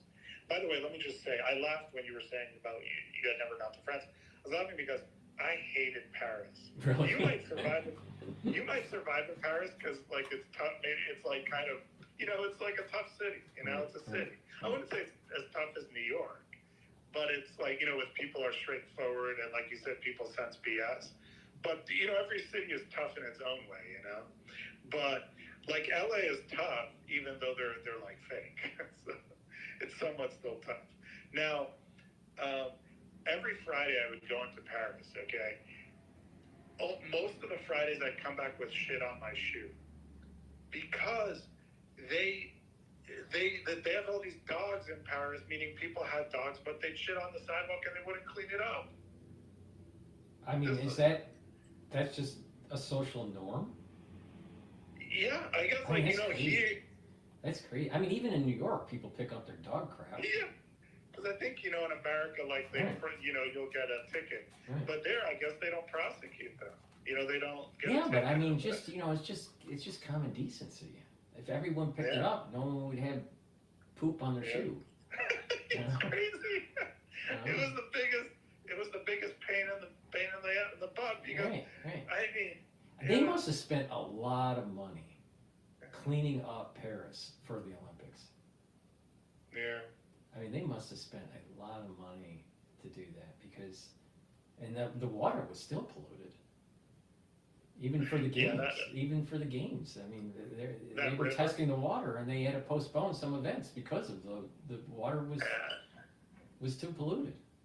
That river always looked disgusting to me. Yeah. Well, yeah, because I mean, if you're not, think about this: the downstream effects. We were talking about downstream effects. Yeah. Right? Yeah. Think about this: if they're not willing to pick up dog poop off of the street, what do you think what do you think really is flowing into that river? All that dog poop. Yeah, I mean it's a lot. I mean, in the human, feces, and I'm sure it's just another place that sounds cool to go to, but it's not really. I was in Venice, but I didn't like Venice. It's a garbage dump. It's a total garbage How dump. long ago were you in Venice? Because I was there That was many years. I want to say 2016, 2015. Okay, so you saw it a lot. I saw it more like around, like 98, 2000. So that I would believe that it's probably gotten a lot worse than when I was The there. graffiti was all over the place. And Oh my gosh, that wasn't like that when I was there. Oh no, there was a lot of graffiti. Did it smell? Was it just the water that smelled, or just the... No, it just I mean, because the water's smelling, it just in the alleys in Venice. If you're walking in a mall area where there's a lot of space in between the different buildings, then it's not that smelly. But if you're walking in an alley, it's Stenchville. I mean, it's the great stink of London. I mean, seriously. I mean, the place is it's literally a toilet bowl. Did you make it to Florence? No. But, I never made, I was with the camp when I was there, and mostly when I was in Venice and Florence. But, so we didn't go into these museums, but apparently the architecture, at least from the outside, a lot of this was really beautiful. Some of those ancient, I guess, Renaissance, architecture, and just beautiful. But I was in Treviso and I was in Venice, and it was I was doing some economic lectures during a conference, and we were lecturing at one of the universities in Venice, that famous university, the oldest one there, and then also in Treviso. But this was when Draghi was having all the bond issues, because this is like they were having problems in Italy with their financial markets. And so a lot of people were laid off, they had a lot of economic problems, and so the crime and the graffiti and all this stuff came out, Yeah, I remember, it's reminding me, I was in Italy before when it was still the Italian lira. Yeah. No, this was euro. This is the euro. Their bond markets were really in upheaval because they were still feeling the aftershock from Lehman. Yeah, but I was watching. I saw Cernovich this morning on X was saying that I guess he was predicting some time ago that we're going to see not civil war, but like just breakdown from incompetence, and it seems as that's what we're in, and just across the board incompetence from the top all the way down. Federal government to the local. We were seeing, like you heard out of North Carolina, the local fire department stopping people from coming in and helping because they had some stupid contract where they had a way to make money and they didn't want, where they had personal gain, and so it's just. This is the reason why during the crisis I said, don't trust the government, just trust your neighbor. Wow. That then you're just help your neighbor and everything will be okay. And at that time, during that first wave, and this was when I was filming in February of 2020. I was telling people that when the wave hits, there are going to be elderly people that are scared and that can't get food or they can't go out, to get medicine or whatever, and you just have to help your neighbor because the government isn't going to be there for you. But what happened, my observation, what happened, at least in New York, wasn't that there were that many people willing to help their neighbor. What it was is it became just, all for oneself. It was what I noticed was a very egotistic society. Mm-hmm. Well, Paul, one thing I got involved in before, I said I was going to do a, what's it called, a Substack post on like how people can get prepared. Yeah. But just a little, I'll just tease this a little, just to give an idea. I was doing this, I started doing this maybe in 2000 and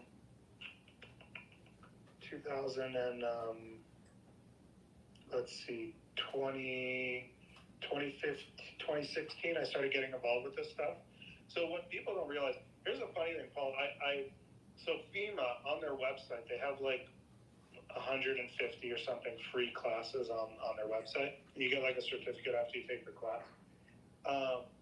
Well, right at the beginning of the pandemic, I took their class on pandemics.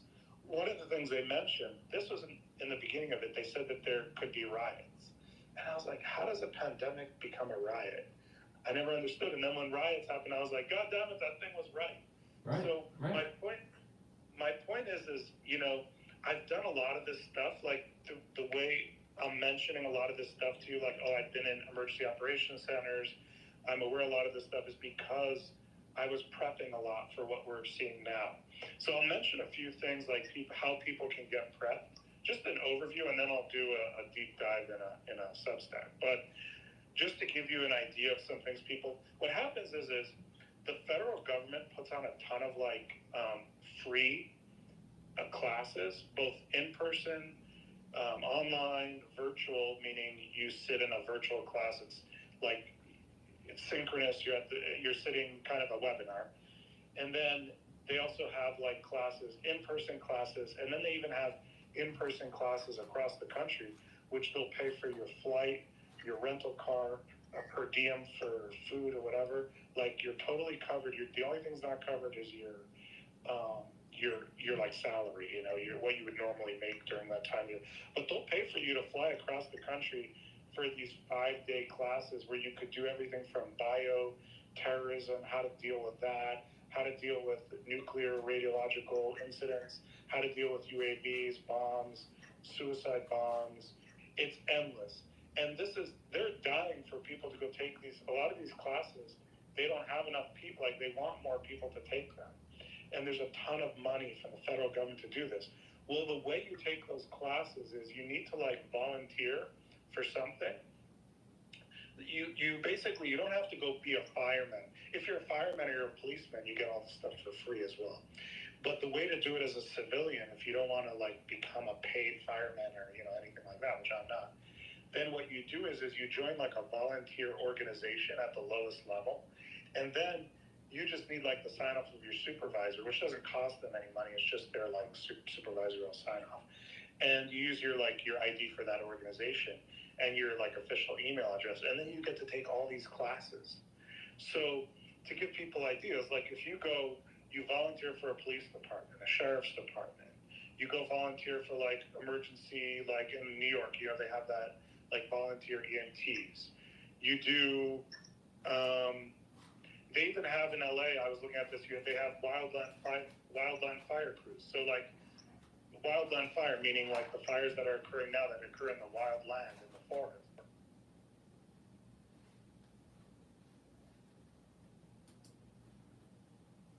You also have things like the Civil Air Patrol, the Coast Guard Auxiliary. You have ham radio volunteer organizations. You have, so Paul, you're seeing what I'm saying? This is how I know all this stuff, is because I'm part of like a volunteer thing. And then that opens up all these doors to get all this training. Mm-hmm. Does that make sense? Yeah, yeah. Like, the thing is that people get the training, you know, some people get the training, but the thing is the overall population is very egotistic.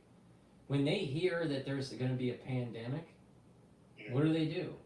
They don't go and boost up their immune system. They go buy toilet paper.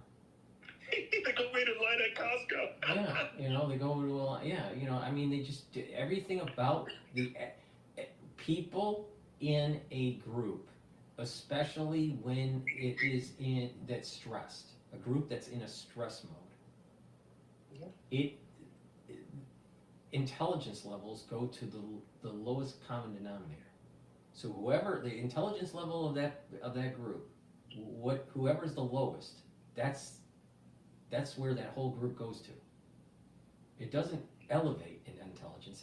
It goes down in intelligence. And it's just everyone has this only for me attitude, and I warn people on that there's going to be ramifications. Even if someone doesn't believe that there's a divine power, if someone believes that there's not a divine power, and they act egotistically, the society won't reach what is called Nash equilibrium and move through the crisis safely. And so there's going to be they just make it worse, even though they're just focused on themselves. Now, if someone does believe in some sort of divine, if you're not helping your neighbor, right, then you're doing something that is just antithetical to the principles of religious doctrine. And so there has to be some sort of retribution to that. So I just feel that because people were so self-centered in most cases, there's going to be an aftershock, a retribution, that's either because of a natural phenomenon of social dynamics or because of the divine retribution. Because I don't believe that the majority of the people during the crisis in the United States, or even in the world, but let's just focus on the United States, during the crisis of COVID, that people deserved to be safe, to be saved from the crisis because of the way they acted during the crisis. Wow. You know, I mean, let's say people die. Let's just say, someone dies right now, and they go to the pearly gates, and then they say, well, how did you help people during the crisis? Were you self-centered, or did you try to help? And I would say the majority of the people in the American society did not help. They were only self-centered. So the question then comes up, do they deserve to live? Do people, I mean, it's a really big, fundamental, philosophical question. Yeah. So when you have people in LA that are saying, "Oh my God, help me, God," everything. They're in a ball of fire, right? And they're losing their home and all this stuff. You see them on Twitter, yeah. Yeah, and I feel for them. I wish they weren't in that case, in that situation. But when you look at the aggregate of the society, if someone asks, does the society deserve a blessing or deserve help? I would say that in most cases, the answer would be no, because of the way people are. People are not helpful people. People are self-centered. People are mean. People are, in general, it's a minority of the population that are, quote, good people. The majority of the people in the population are self-centered, and there is a subset within the self-centered that are evil. Not everybody's evil. Yeah. But a far majority of the people are self-centered and don't deserve blessing. Yeah. I mean, when I'm watching, like I saw on Twitter, somebody posted, "Hey, does anybody know of any private firemen? I'll pay anything for him to come basically and protect his house up in the hills." And it's like, it's like these people, I'm not saying that particular person, but a lot of these, you know, these celebrities, they were leftists, you know, they voted for this, you know, and like they're against us, and they don't see, you know, they don't, how do I say this, they don't see the truth, they don't know the truth of like how these things are really working, and so, you know, then it's like, oh, my life is great, and then they're looking, saying their life is like, they're thinking to themselves, oh, my life is great, I'm on TV, and I'm at Nobu, I'm at like this fancy restaurant, that fancy restaurant, and my pictures are taken by this paparazzi and that paparazzi, and then their house burns down, and then they're like, God, you know, they're like, God damn it, you know, and it's like, dude, where were you this whole time? Exactly. I mean, so there's a lot, you know, so there's people need to start realizing that a lifelong of certain types of behavior, either good or bad, in the aggregate, will lead to either blessing or curse. You know? There are, you know, there are things. It gets complicated though, and you know, and even Moses had these questions. You know, it gets complicated because, you know, bad things happen to bad people, and people could understand that. Yeah. Good things happen to good people. People can understand that. But when it's the inverse, when bad things happen to good people and good things happen to bad people, then it gets a little bit more complicated. And trying to justify how that works. You know, in the short term, there's an awful lot of people, especially in that area that caught on fire. There's an awful lot of people in those communities, not everybody, but an awful lot that are celebrities that are bad people, and they seem to be blessed. So, you know, with money and fame and all this, and then all of a sudden something happens. So maybe this is some sort of retribution of the lifestyle that they have. Because many of these people, many people within these communities, in Hollywood, they're abominable. They don't follow biblical principles. They're antithetical to them. So if there is a divine that issues retribution, then they shouldn't be surprised that they lose everything. They shouldn't be surprised that something bad happens to them. A lot of times things like this are wake-up calls. Well, I wouldn't say for everyone, or even maybe for a lot of people, but maybe a very small amount, maybe, or a lot of them, I don't really know, but sometimes these things are wake-up calls for people to relook at the way they're structuring their life. And, well, when someone is wise, or trying to, you know, or has the antenna to be wise, they start realizing, you know what, oh, you know, maybe their life is going in the wrong direction and they need to self-correct. Okay, that's repentance. You know, that's like going, okay, how do I become a better person? And that's a good thing. That's a good thing. You know, when someone reaches that point and they're moving in the right direction. But there are an awful lot of people that you know, they feel as though it's their God-given right to tell everybody else on how to live. You know, and you know, they're making loads of money. They're tied to the movie industry, and you know, and then you know, something bad happens, and then I go, why me? And so Hitchens had a great phrase on this. All right. Hitchens? Yeah, Hitchens. I love Hitchens. Yeah, Christopher Hitchens. Amazing. So you know, he gets esophageal cancer. All right, it ran in the family. You know, he was a smoker and a drinker, and those are risk factors, and blah blah blah. So he gets cancer. He's in his 60s. I think he died at 65, maybe 64, something like that. And so he gets esophageal cancer. It's stage 4, and there's no cure.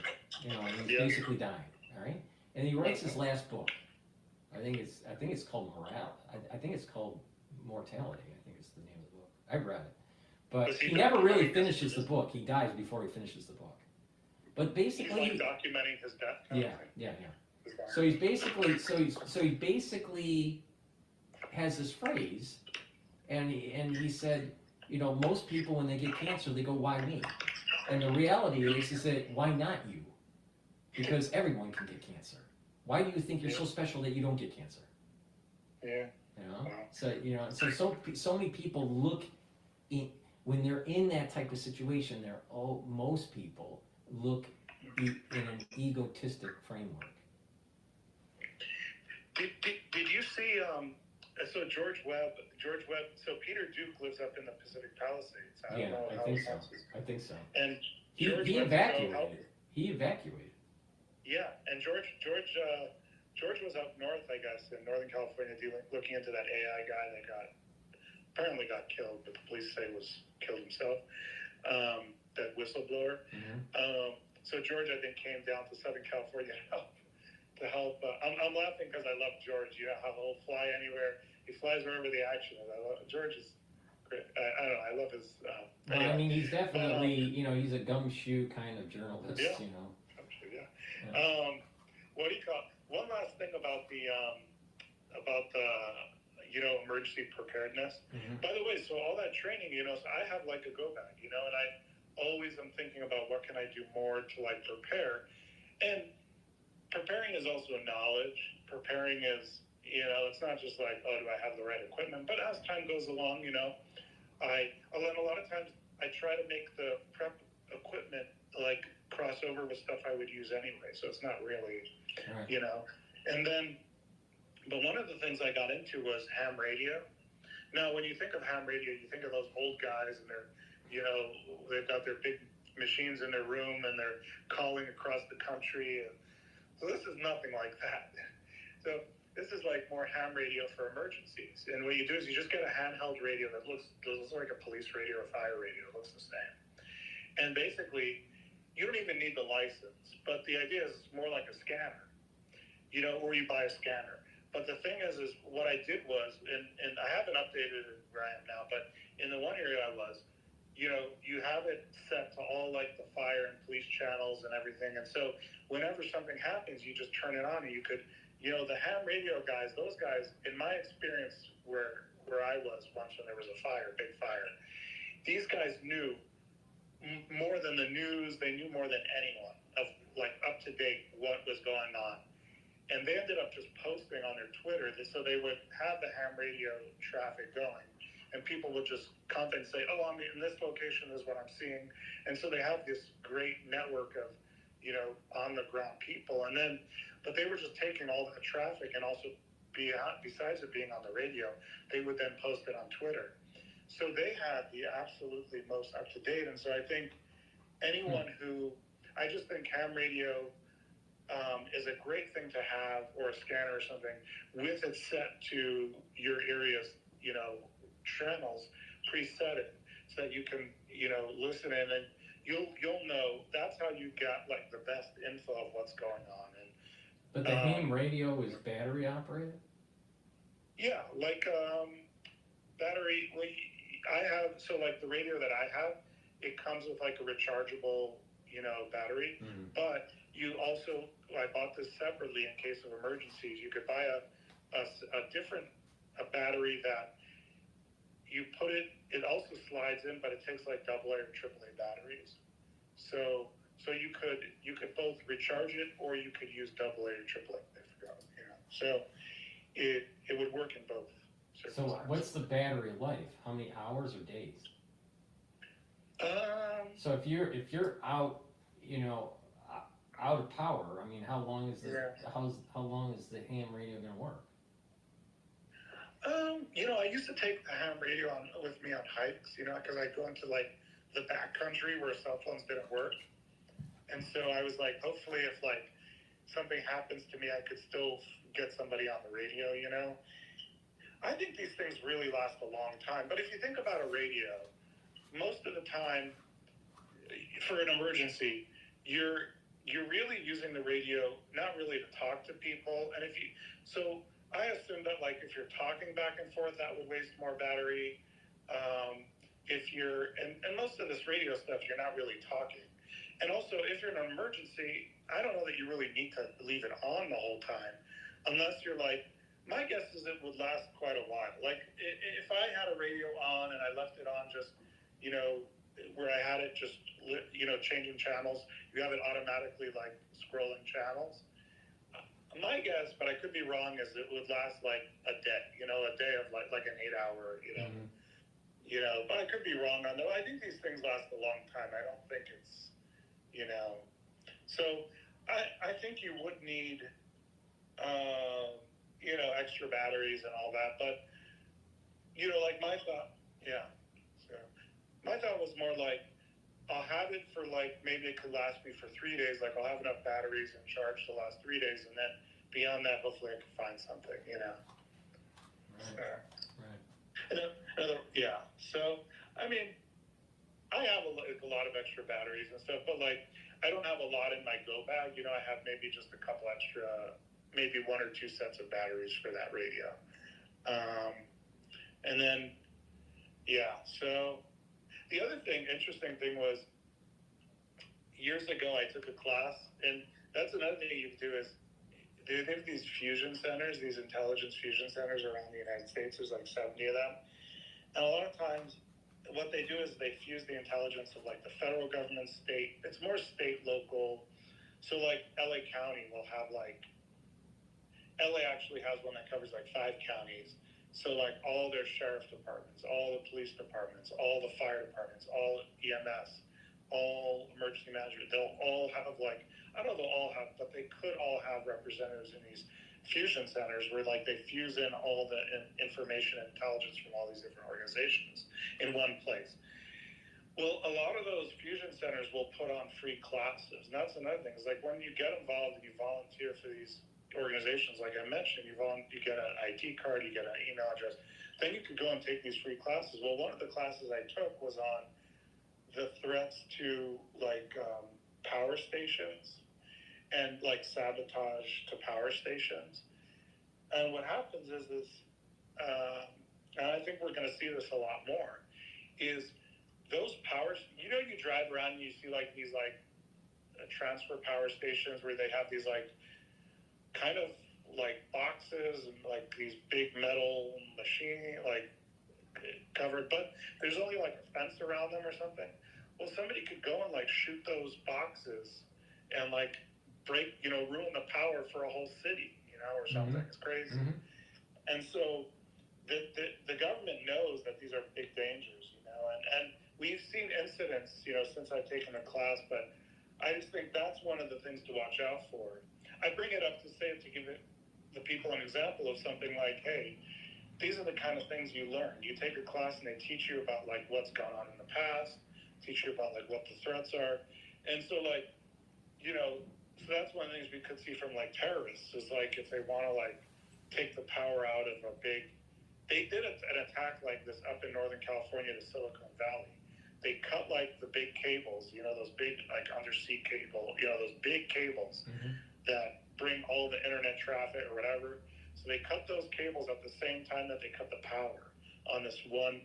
They almost like cut off the power for the whole Silicon Valley on this one attack.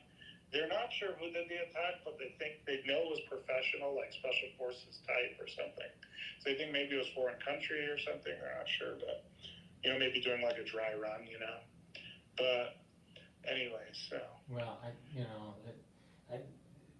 even during the Olympics in France, when they had the train issue and those individuals were cutting the power line to it. Here's another class I took once. I took a class on, it was like a surveillance detection class. It was like, this was in private. I've done it, like paid to go take the class. But it's sort of like if you're driving, you're protecting somebody, like bodyguarding, and then you're trying to detect if you're being followed, okay, things like that. Well, one of the things is they gave us documents of the left, like documents on like the left, and the left, I didn't realize this. These guys, for years, they talk about like they have manuals on how to sabotage like train tracks, so I wouldn't be surprised if we see that stuff too if things go wrong, whether it's, we're facing multiple threats. It's not only the threat of terrorism, it's the threat of the left, derailing trains, shooting up power station, the left is crazy. The domestic. Well, with all these people, just to switch back to what's going on in California, there's an awful lot of people that are going to have some respiratory issues because of all the all the dust and particulates in the air. Yeah. It's pretty bad. It's pretty bad there. Oh, Paul. 10,000 acres have been burned down. Paul, you wouldn't believe how bad it is. Like, let me tell you. So I was living in an area for a time, and all the mountains were on fire. So, but it was so bad that, you know, the N95, so I was wearing like an N95 mask. Yeah. That didn't help at all. Right. I ended up needing to buy a P100 mask, so when they say N95, that means it gets rid of like 95% of certain particles. Mm-hmm. And then the P100 is 100. So the P100 is more like those, the guys that spray the paint, you know, in the house, and they wear like, They're more like a respirator. They're more like a respirator. Yeah. Yeah. Well, this one is more like, it covers the whole nose and mouth with like a rubber, like more of a permanent thing. And then on the side, it has these changeable like filters. Yeah. So when I was wearing that, it felt like I was breathing in a beautiful like pine forest. Like it was so crazy how well it worked. Like it felt like there was no. How often did you have to filter out how often you had to change the filter? Well, I ended up getting out of town quicker than that, because what happens is when you're wearing that thing, it's a lot more difficult to breathe. It's like every breath is forced because you're forcing it through the filter. Mm-hmm. So it just was so uncomfortable to wear it, you know? And I was getting these like bad headaches, you know, from when I would wear the N95 mask, or just like splitting. And I never get headaches. Now, you want to hear something wacky? Yeah. All right. Hopefully you're sitting down for this. I am. All right. Most of the bird flu cases that are happening on the farm, the cattle farms, are coming from California. So people are going to have a distressed pulmonary system because of the fires. And when I was in New York, you know, during that fire, remember I did that video where in New York the fires were from California and they were blowing in? Yeah, it was really bad in New York. Right. But that fire was hundreds of miles away. Yeah. And it was bad. I mean, you couldn't breathe. And it looked like the apocalypse in New York. Right? Yeah. So, okay, so that was bad. And people couldn't be outside. It hurt your eyes, and you could feel it in your throat, and it was bad. Yeah. But that was hundreds of miles away. For something that is just feet away, you know, or even just a mile away, the breathing issues that they're going to have are just phenomenal. So you have a big part of California that's going to have, they're breathing in, even if you're outside of LA, all right? There's going to be a big part of California that's going to be breathing in particulate matter and causing problems in their pulmonary system and irritation. And that irritation, from what I remember in New York at that time, was, you know, like that irritation lasted for 5 days. Oh, yeah. So, and that was hundreds of miles away. So, all right. So what these individuals in California are experiencing is a lot worse than what New York experienced. All right. Oh, yeah. All right. So you have bird flu on the farm, on the cattle farms, right? All right. And then now you have lots of people that have irritation in their pulmonary system. That's going to probably last for weeks. Oh, interesting. As you're getting into the spring season. So what's going to happen is it sets in motion the probability of contracting H5N1 more. Because if you have a weakened pulmonary system, you get it's more prevalent. There's a higher probability of contracting it. I could see that. So this is another downstream emergent behavior of a catastrophe that no one's thinking about, but for sure, majority of the bulk of the cases of the 65, 66, or whatever number they're at now, 67 cases, about 35 of them or more are from California. You might be you're right. I think I'm the only one that's saying this, and it would be crazy if this turns out to be correct. Well, you know, I hope I'm wrong, but you know, I'm telling you, there is a problem there.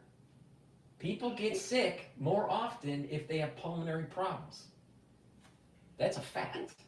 Would it be metaphorically like if you're walking down the street, you fall and you scrape your knee?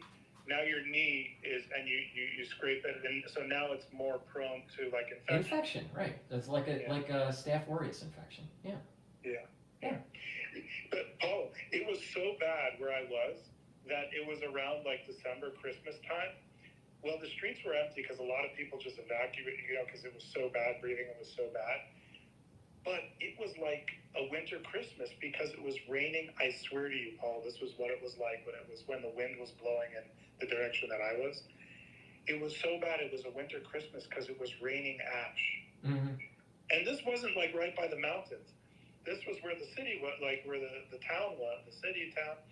And so the streets of the town were, you know, so let's say the fire was a couple miles away, but or a bunch of miles away, but the big pieces of ash, we're talking about like inch wide, half-inch wide, big pieces. So it was a winter summer, you know, it was a winter wonderland. That's how bad it was. Mm-hmm. I mean, you know, and California has never really controlled its wildfires. I mean, it's been raging for years. Yeah. So, all right, so now think about all of the carbon that's being burned up into the atmosphere.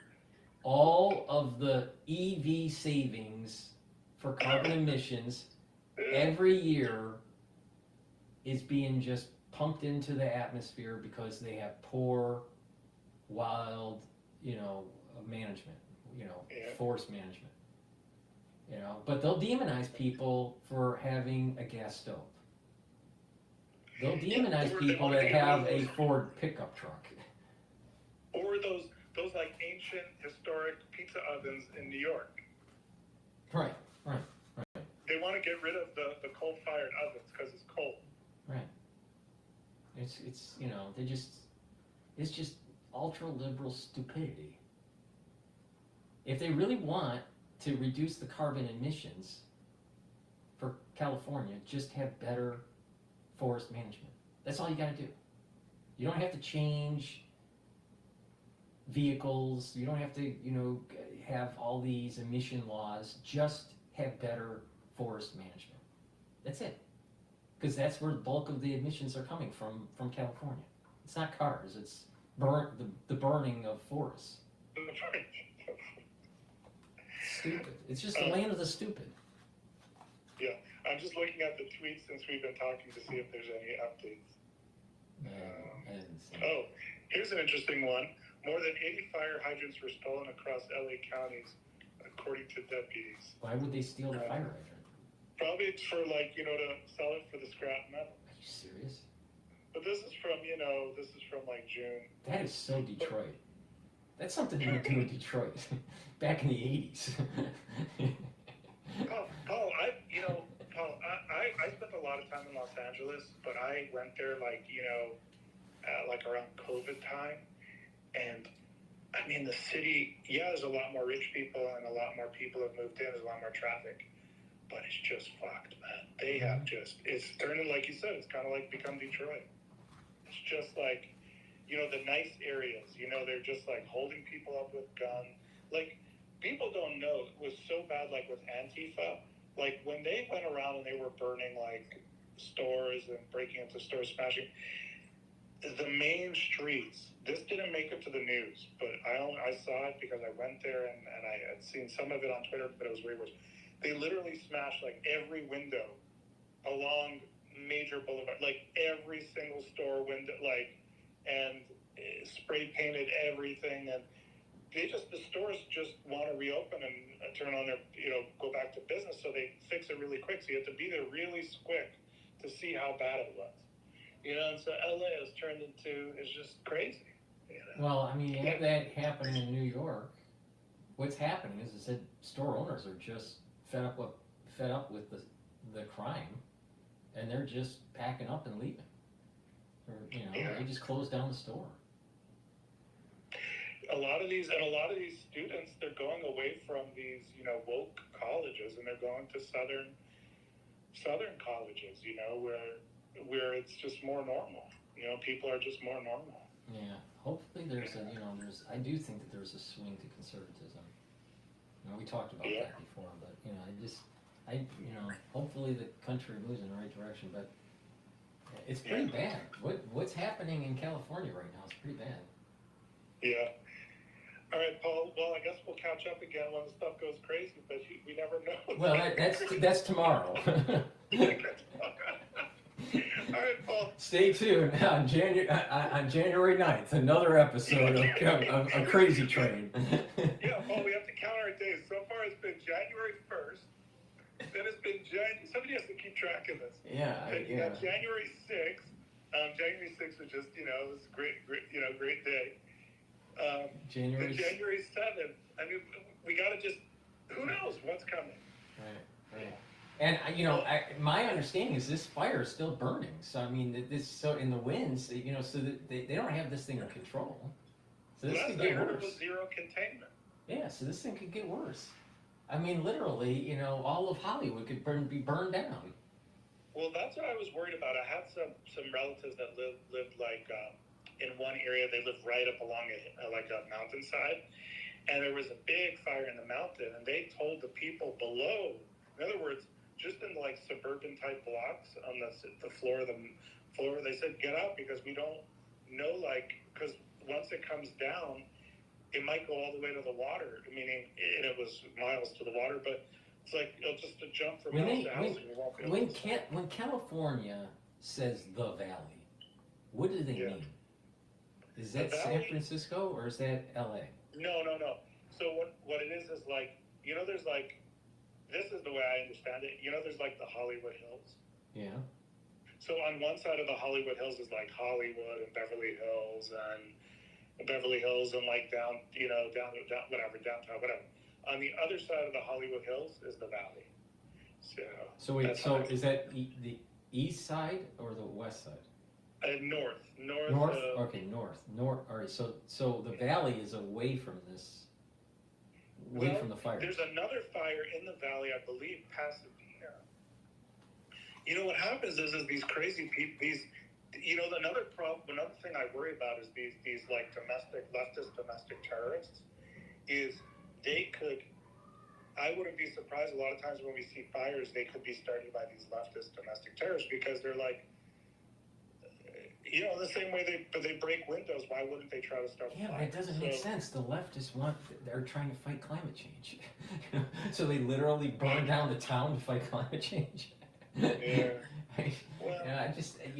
But I did see some reports about Pasadena having a fire.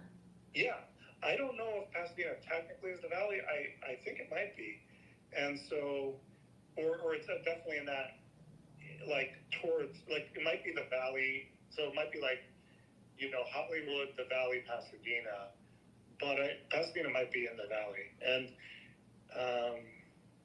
well, there's a famous rabbi that passed away. I'm not sure how he passed away. He passed away, I think, in his 50s. There was a famous rabbi that was trained with Menachem Schneerson. All right, he was part of that Shlichus kind of stuff. So he set up a bunch of Chabad centers. Rabbi Brisky. Is it Rabbi Brisky? I thought it was Rabbi Brown, something Brown or something. But maybe that's what I'm asking. I don't know. I think maybe you're right. I'd have to look it up. But he died in 2016. From like health issues? Yeah. But I'm not sure what it was from. I'm not sure if it was cancer. He was in the Valley. Yeah. So all right. So maybe it's all right. So but he basically went to California where there were no Orthodox centers, and he basically created them. Over the decades. I think he went out there in the 70s. Yeah, that would make sense. Yeah. And he died in 2016, I believe. So my understanding is that 6 of the centers are in the Valley, or around the Valley.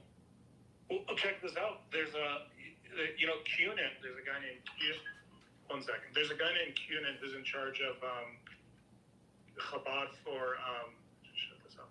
There's a guy named Cunin who's in charge of Chabad for the whole like West Coast, meaning California. I don't know how far, how far east or north, but he also controls, but I know he controls California, Cunin, and he has a son, I think, who's the rabbi in Pacific Palisades where the fire is right now. So, Yeah. So I'd be curious to know if these centers fact, have been burned down from the fire. In fact, I was going to check. Let me check right now. My understanding was when the rabbi died in 2016 that he had about 6 or 7 centers in that area. Oh yeah, there's that makes sense in the valley. That makes sense that there's that many. Let me see. Chabad, Pacific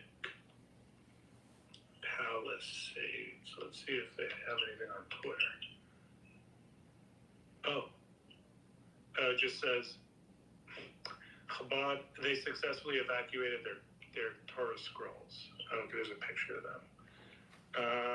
Let's see. So the centers are at risk of getting burnt down. Oh yeah, because that synagogue is right where the fire is. So that'd be interesting to see if that thing survives. Because literally, like the way I remember the road, like where a lot of those things, they're right at the foot of the hill. And I think they're right in the path. Let me see. There's one posted an hour ago, and it says, LA rabbis are spent of fires in Pacific Palisades and Pasadena. This is at Chabad on Twitter. As fires burn across LA, rabbis from across California have rallied their communities to support and save lives. Let's see if this one.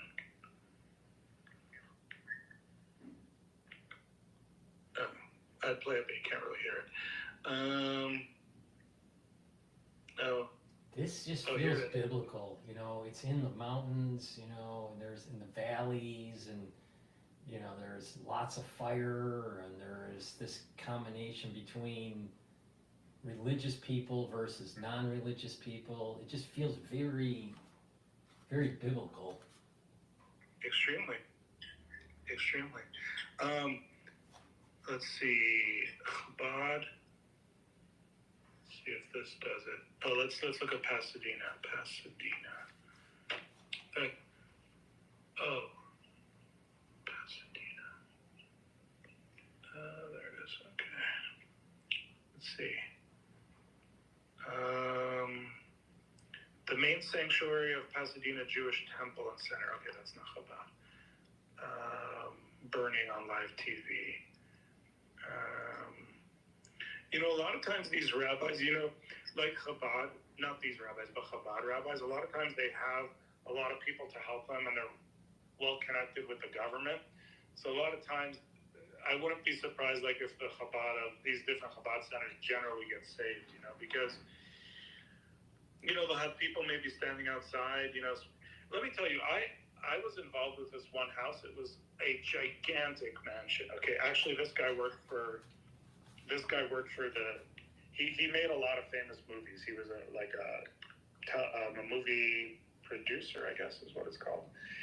Well, he lived basically in the hills, and one of these, like, where the fires come through. Mm-hmm. Well, this is what they did. This is how they managed it. The house itself was built like a fortress, like really thick concrete walls, which probably would help dealing with a fire. But there was standoff between, you know, it was controlled probably what plants got put next to the house, and, you know, make sure the brush is cleared, and, you know. But the other thing they did was they put in a sprinkler system high up in these tall trees, so on the, like, surrounding the property. So this is like a big property. So, like, you know those, like, in the park, they have those sprinklers that go, right? Those big water shooters. Well, they put them up in the trees. So, like, and they had a pond, like a man-made pond, that they could run their own water out of for the sprinklers. Oh, and they had fire hoses all around the property. So it was all tied into the pond, so they could fight their own fire, like fight the fire themselves. So if a fire was ever coming through the area, what they would do is they would turn on the sprinkler system and douse the area in water, and I think there were sprinklers on the house too, douse it in water so that it would, like, make it harder for those plants to like light on fire and the house to light on fire. And then you would have like security in the house and other maintenance, like gardeners in the house. They would go out with the fire hoses that were around the property and be ready to put the fires out. That's sort of how so that's the advanced way of dealing with fires, Mm-hmm. And then of course there's like, I think insurance companies too, like especially, really wealthy people, they might have like a private fire company, like as part of the insurance policy or something, so that if there's a fire, guys will come out, with their own like kind of fire truck, not a big, like I haven't seen like big fire truck, but more like one of those work pickup trucks, so it has like big, like maybe like a big tank in the work truck, and then they'll go around and they have like, these guys are like professional, like they're maybe retired firemen or whatever, they've been trained as firemen, but they're like private, and they have like the fire clothing, and they go in and they'll just protect a house. That's how it works, Right. These wealthy people. Well, I mean, if you're wealthy, you're well connected. Yeah. And you can afford, Fortress Xanadu. Well, the place where I was involved in was literally, a fortress, 24-hour security, the sensors and cameras everywhere around the whole property, and, it was actual. Well, the way I see this is that the wind blows from west to east. And, we're seeing the beginning of the year, and it's happening in California, and this thing's going to move, this carnage is going to move across the country. Well, if you think of biblically what we're seeing now, we should only expect this to just really just become worse and worse. Yeah. Like more of this. All right. So it starts. It starts. Yeah. On the 7th of January, that this fire in California. It's the West Coast across the country, and there's going to be more carnage that gets worse and worse as it gets closer and closer to New York. And this may play into this whole feel that I have of like this new 9/11, this like 2025 9/11 thing. And I'm wondering if to close out the carnage, it has to be in the East Coast. Now, it doesn't mean New York. It could be maybe Washington, D.C. That's East Coast. But it could be, it could be something else. But it seems to me that the bookend of this activity that we're feeling about California is going to be, there's a bookend that's dealing with the East Coast. Yeah. Well, by the way, I'm going to tell you a crazy. Well, yeah, I think biblically, it's what do they say in the Bible? Like what were the 10 plagues in Pharaoh? It was like there were the plagues. So what is it? It's like fires, floods, mudslides, plagues. I think that's what we're going to see. Am I wrong? I forget. Well, the question is there going to be frogs and locusts in Kentucky? I don't know. Yeah. But did you see that that they were practicing landing helicopters at the Capitol? Maybe a month ago or a few weeks ago, like for preparedness. Like I guess if they had to evacuate the Capitol, then they would. Do you think they were doing that because of potential insurrection on January 6th? Or were they because there were lots of people on X saying that they're not going to certify it, and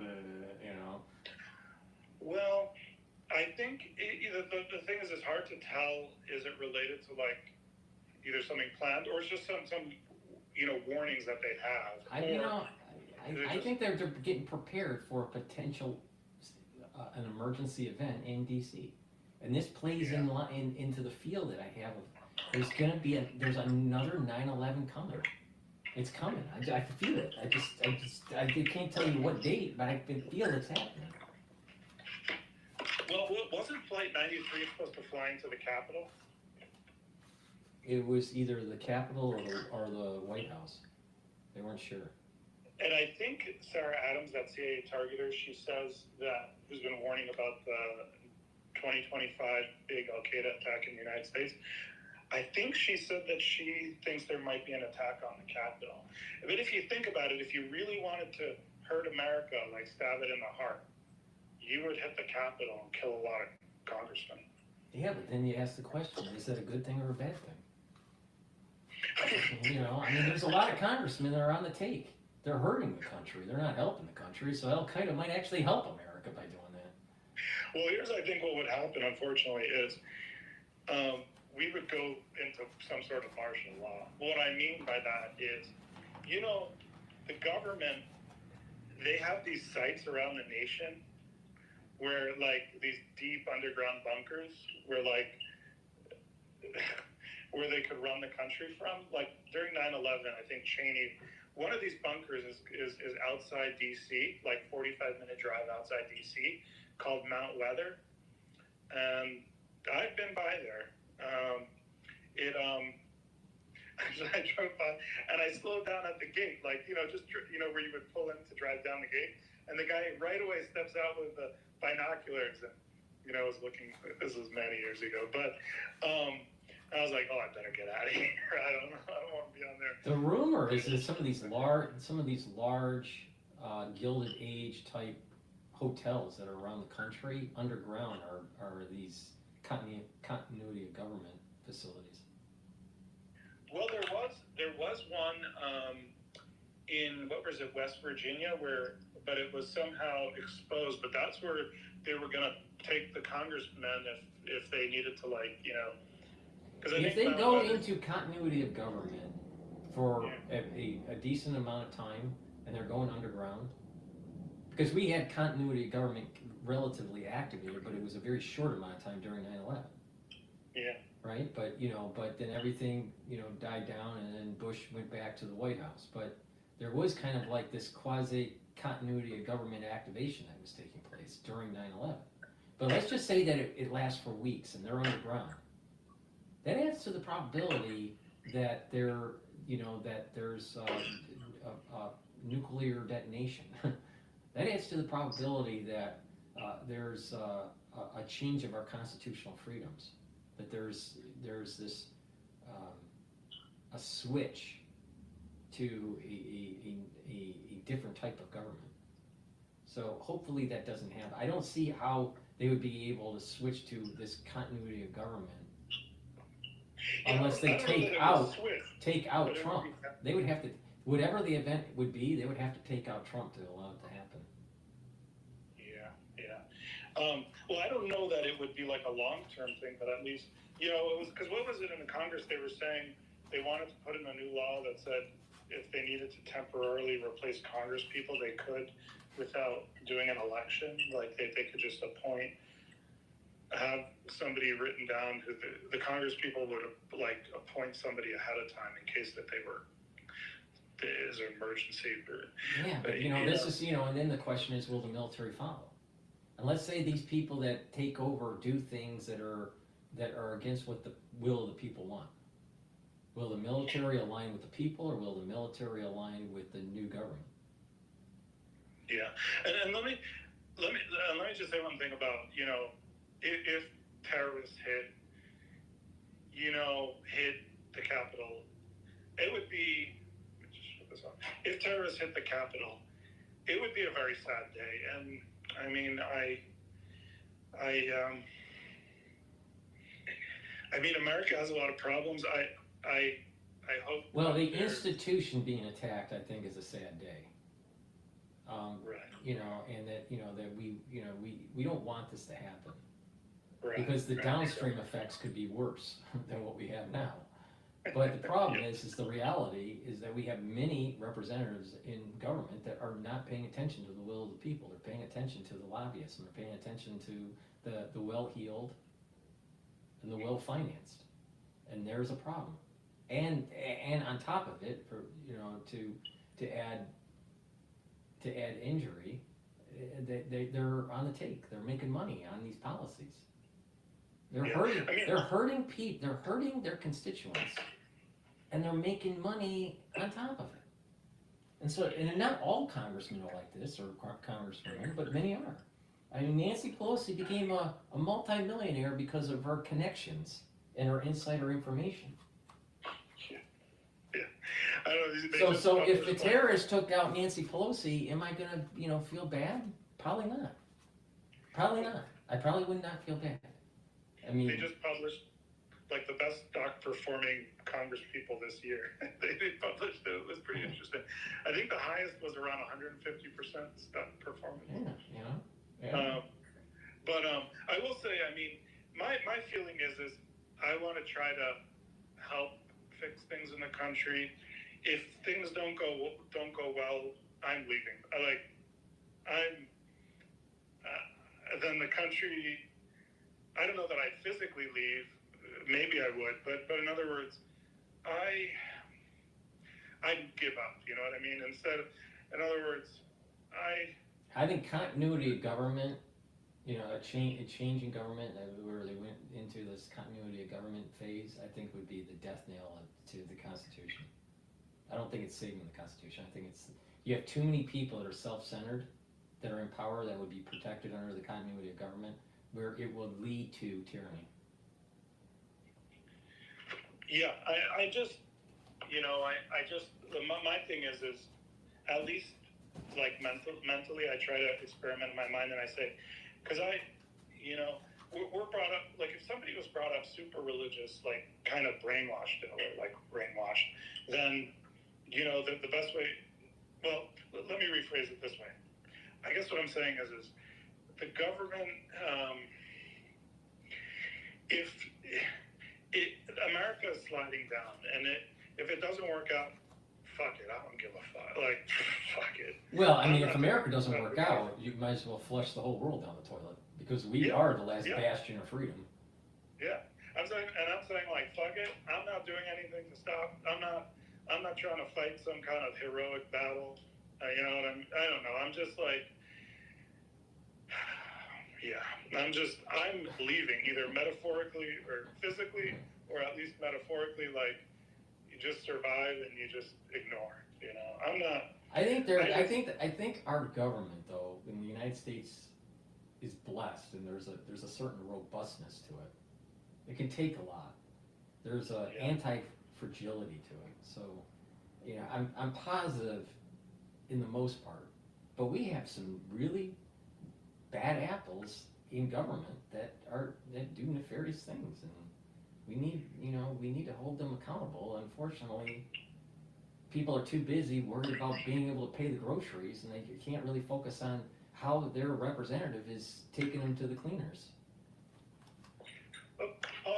It's like, I just think back to Jewish history, which I don't know that well, but just being generally taught, is through the ages, the Jews have always been persecuted, and nations come and go, empires come and go, and I'm just like, I'm not gonna, America will fall one day, and but it's not going to be. I don't see it falling anytime soon, though. I'm not saying it will fall anything sooner than like 500 years. I mean, it could last 500. I don't know, but I'm just saying, like, I think California will fall into the ocean before the fall of the country. Before America. Yeah. I guess what I'm saying is, Paul, I just want to be careful about. I do not advocate any violence against any politicians. No, I'm not saying that. I'm just saying that. But I'm just saying that if an asteroid hit Congress, and it took out Nancy Pelosi, I wouldn't feel that bad. Right, I get it. Right, if it was some sort of asteroid, well, that's an interesting thought question. If there was some sort of asteroid... If an asteroid hit Congress, right. And it was in an impeachment hearing against Donald J. Trump, maybe that's a sign from the divine that maybe what Congress is doing is bad. Yeah. The point here is that there are too many people in Congress that are just on the take. I mean, it's just totally, and they get away with murder. In many cases, literally. I mean, look at Morning Joe. Morning Joe, that was the first guy I was thinking, yeah. But there was another, I used to walk through in DC, I lived there for a while. I used to walk through the park there. In that park, I think there was a girl that was killed, and she somehow had an affair with a senator, so there's something there, I don't know. And it was like she was killed in the park. I'm like, oh, damn it. Right.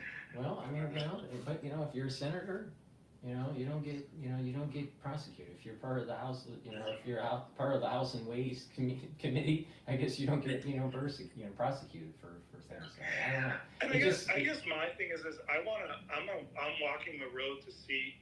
I don't necessarily think America's fixable. I hate to say it that way, but I'm walking the road, or at least in terms of me helping, or the way that I think it should be fixed. But where my help would make a difference. But I'm walking down that road to see, and then maybe just to prove to myself that whatever I'm going in the hypothesis saying maybe I could, and then I want to find out maybe I can't, and then if I can't, then I'll just live my life. Well, I mean, it's like a patient. Sometimes, you just let the body heal. So as long as you get the patient stable, stop the bleeding, get them stable, they will heal over time. And I see that's the same thing with the country. There's so many feedback loops, and it's so big that it doesn't need fixing. It just needs to be left alone. Stop the bleeding with the spending, the stupid spending. And if you take away the source of energy of these social programs that are hurting society, then the system will just heal. So we don't need we don't need to reinvent the wheel or do some major fixing. It's just, we just need to stabilize the patient. And I see that Doge is that. They're wheeling the patient into the ER, and they're trying to stabilize the patient, stop the bleeding, and just let the patient heal over time. And that's America right there. Just, it's just, you got too many people bloodletting it. Yeah. And by the way, where I was just clarifying that we both are not calling for violence, just because people will claim something like that,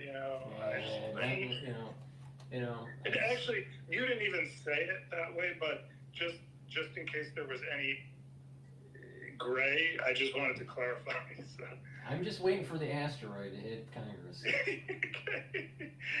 But Paul, one interesting story about Congress. I was living in DC like around 2005, 2006, something like that, and one time I walked up. I was just strolling around, to get some exercise, and I was walking past the Capitol, and there was a cop there, and I said, "Hey, when do protests take place?" He right away, when I said that, he pulled me over into the light, this had this really bright light. So I was like, "Oh, God damn it, they're putting me on camera." He wanted my ID, so I gave my ID, and then I'm like, I was like, "Wait, I didn't do anything wrong." I said to him, "Hey, if I didn't do anything wrong, I'm just gonna leave. Am I legally required to give you?" I gave it to him. Maybe he called it, and I don't know. But he had me stand in this really bright light, and I was like, "Oh God!" And then either at that time or later, I said, "Oh God, they probably had the camera right on that light, and that's why he had me go there." And my point is I guess my point in saying this is it's a facade. When you go to Congress, it seems like it's not that protected, but I think it's pretty protected. Oh, I think Congress is heavily protected. And that's the reason why I think January 6th was an inside job. They'll let the people in. Interesting point, yeah. I think it's heavily protected. To believe that it's not heavily protected, that's ridiculous. That's totally ridiculous. When you go there, they make it seem like it's open to the public, you could walk in, you just have to go through a metal detector, whatever. But for him to be so quick on wanting to run me just because I asked when protests were, I was like, holy shit. And then later I saw another, some days later, weeks later, whatever, I saw another Capitol officer, and I said, "Hey, I had this other Capitol officer stop me because I asked him, he wanted my ID." And he perked up, and he also was very interested in me because I was asking that. And all it was I was just curious because you hear about protests. I was like, I just wanted to see what one looks like, It was nothing big, but it was okay, these guys are, No, so I think Washington D.C. I mean, especially, I think it was probably, I think it was less protected pre 9/11, But post 9/11, I think DC is very, very protected, and especially these federal buildings. The big ones, the big federal. There's some smaller. Like in other words, there's more security than meets the eye. Oh, definitely, for sure. I don't believe the story where it was, that it was just a mob that broke into Congress. I think it was coached. I think it was coached, and there were individuals that are opening up the doors for it to happen. Now, why that is, I don't know. I can't explain it. But the point here is that there's protection in those buildings. If someone tries to get close to the White House, they'd get their head blown off. Here's another funny thing about it. So I was, one of these days I would stroll around, so I strolled out to the White House, and there was a guy there with a tent, and he smelled, and those people like have handmade signs, and there's weird like ugly writing, and they're like, it's about some weird cause, like let's say it was Israel, but there was nothing happening in the news about Israel, just weird stuff, like these people that are sort of in their own world.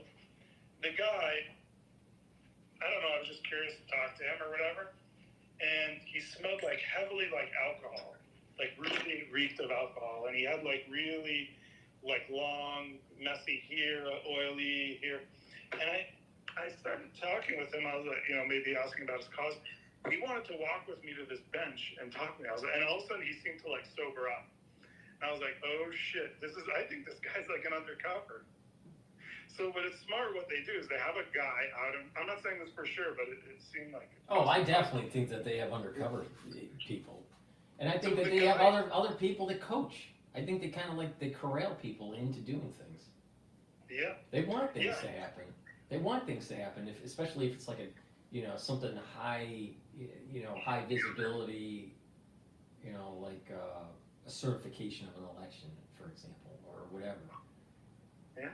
Well, but I personally think that these protest movements, though, are kind of dying out. We talked about the loss of that transmission mechanism. Yeah.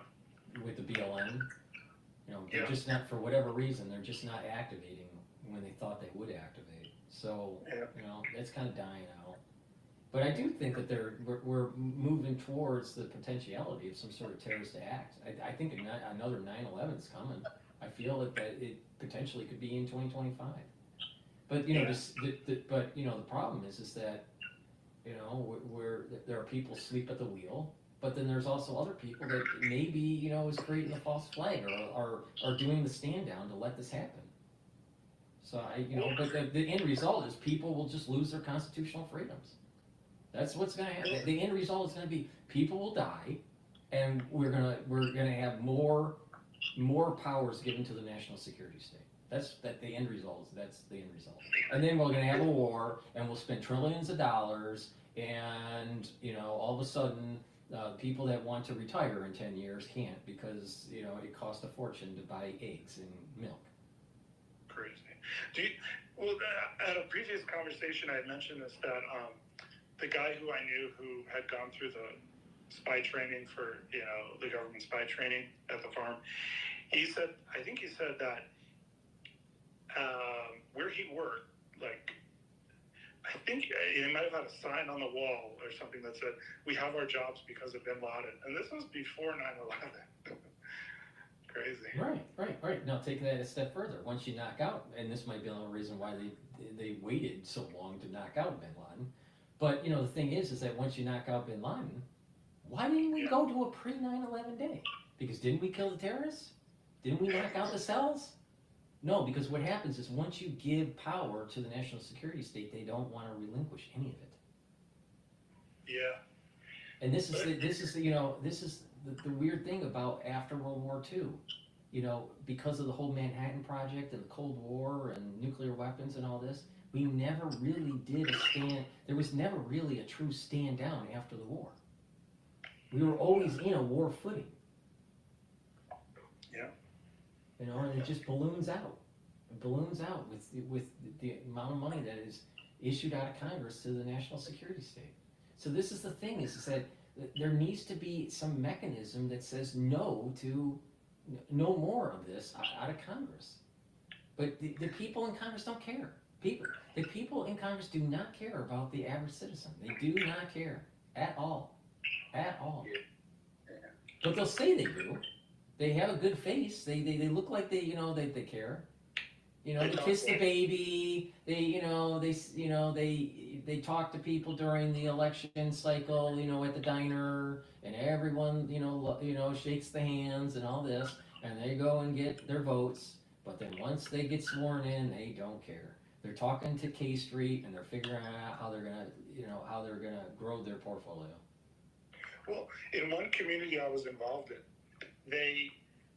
it looked to me like the supervisor it was a student community. It looked to me like the supervisor who was kind of oversaw that community liked that the community didn't have what it needed, infrastructure wise, because then every election she could come in and say, and build like a few blocks of sidewalks and say, look what I did. But if it was like all fixed at once, then she wouldn't be able to do that. So it makes me wonder, like when I see these ghetto neighborhoods and stuff, and it's almost like the Democrats, it's almost like, I wonder if they like having dependent, people and like poor, and not fix the situation, because then they get their votes, because they act as if they're for them, Crazy. Yeah, I hold in contempt our representatives in Congress, because I feel that a lot of them are just all about themselves, and they really don't care about their constituents. Sometimes they get in with their heart in the right place, but then they get corrupted. And if they don't get corrupted, they get kicked out. The system just aborts them. And, no, seriously, that's what happens. Like Thomas Massey, yeah. The system just aborts them. You have to be able to stay in the system. The system has to accept you. Now, what's the system? The system is a system of corruption. Okay, apparently Trump put out a couple tweets about the fires. So the fires in LA may go down in dollar amount as the worst in the history of our country. In many circles, they're doubting whether insurance companies will even have enough coverage. Oh, they won't. The insurance companies are already talking to their lawyers to figure out how not to pay. Wow. Let this serve and be emblematic of the gross incompetence and mismanagement of the Biden-Newsom duo. January 20th can't come fast enough. But then he wrote about the water, too. Let's see what he wrote about the water. Governor Newsom refused to sign the water restoration declaration put before him that would have allowed millions of gallons of water from excess rain and snow melt from the north to flow daily into many parts of California, including the areas that are currently burning, in a virtually apocalyptic way. He wanted to protect an essentially worthless fish called a smelt by giving it less water. It didn't work, but didn't care about the people of California. Now the ultimate price is being paid. I hold and demand that this incompetent governor allow beautiful, clean, and fresh water to flow into California. He is to blame for this. On top of all, no water for fire hydrants, no firefighting planes, a true disaster. And then he has one more. No water in the fire hydrants, no money in FEMA. This is what Joe Biden is leaving me. Thanks, Joe. Anyway, so that's what Trump had to say. Well, I mean, literally, as Joe Biden is leaving office, the whole town is burning down. I mean, it's literally like Nero. Oh, I forgot about that. Yeah, I'm waiting for Biden to just get on the balcony of the White House and start fiddling.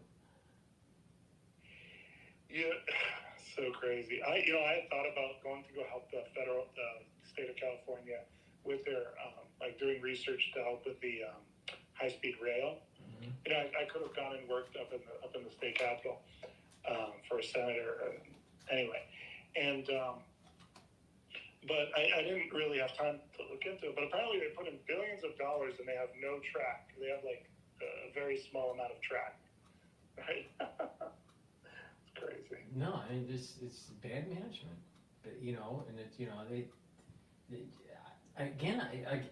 it's almost biblical. And another thing. Another downstream play to this is that Newsom is trying to position himself to run for president.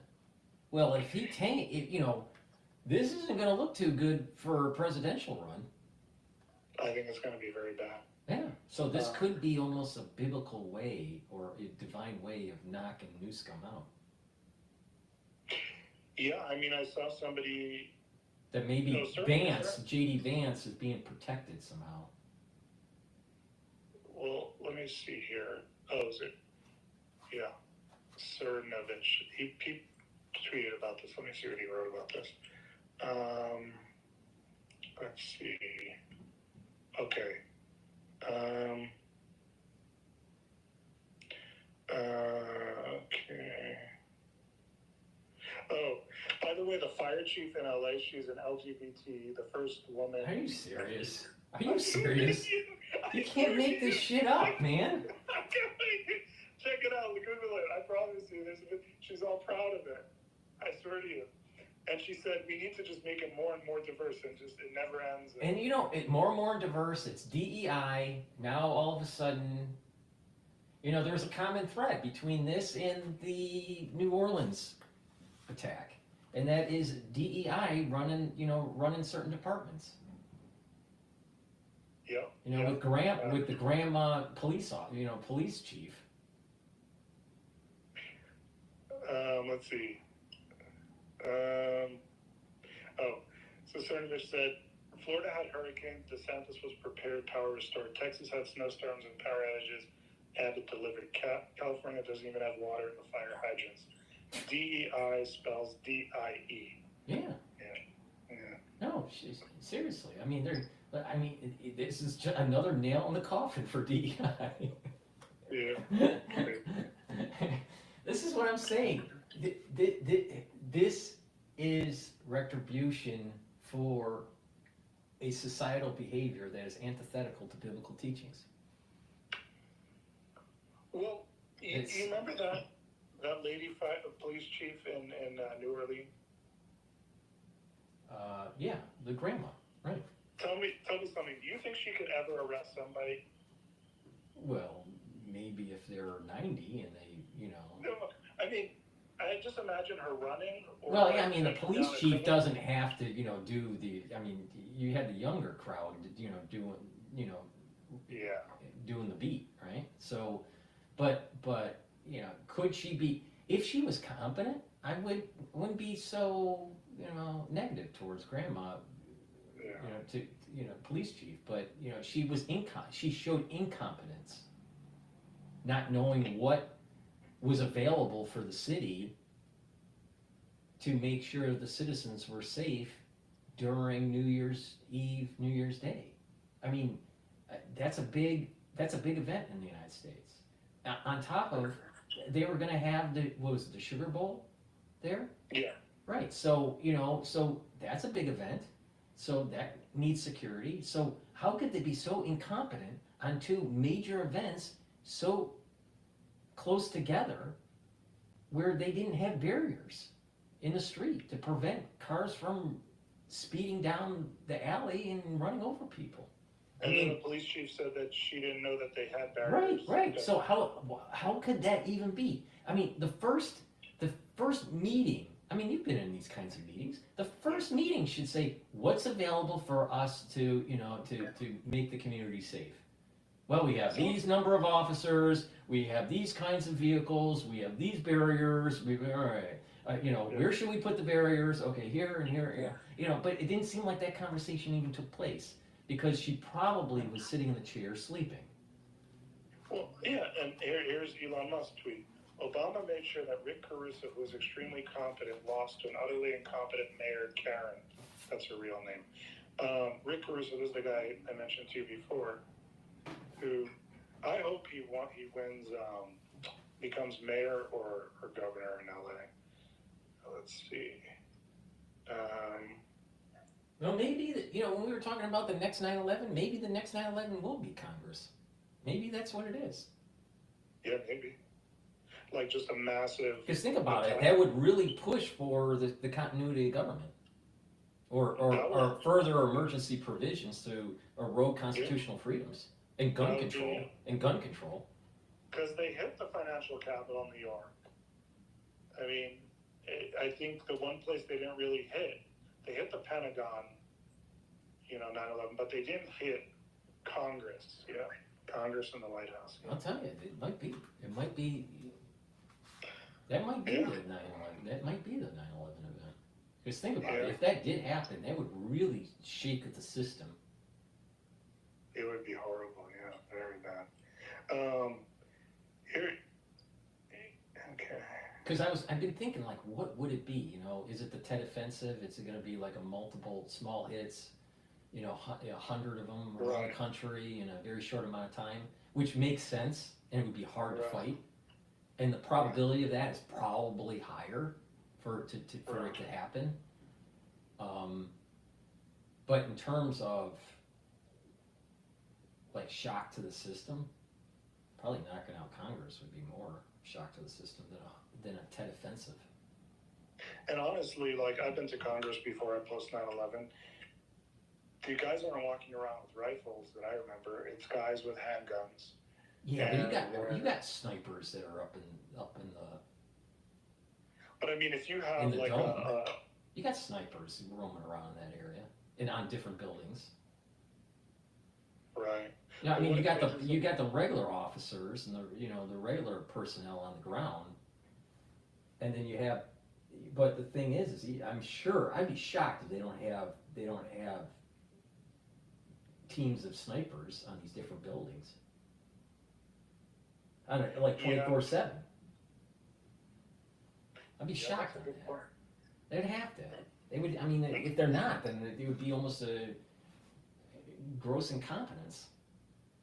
The White House does for sure, but the Congress. I'm pretty sure that I'd be shocked if they don't have snipers on these Or at different least buildings on around. standby. But what if the terrorists, because there's no barrier to stop people from bringing guns or bringing IEDs into DC. So what they do is they blow up a few IEDs to distract the police, thinking that's what's going on. The police run over there, and then they come in and go into Congress.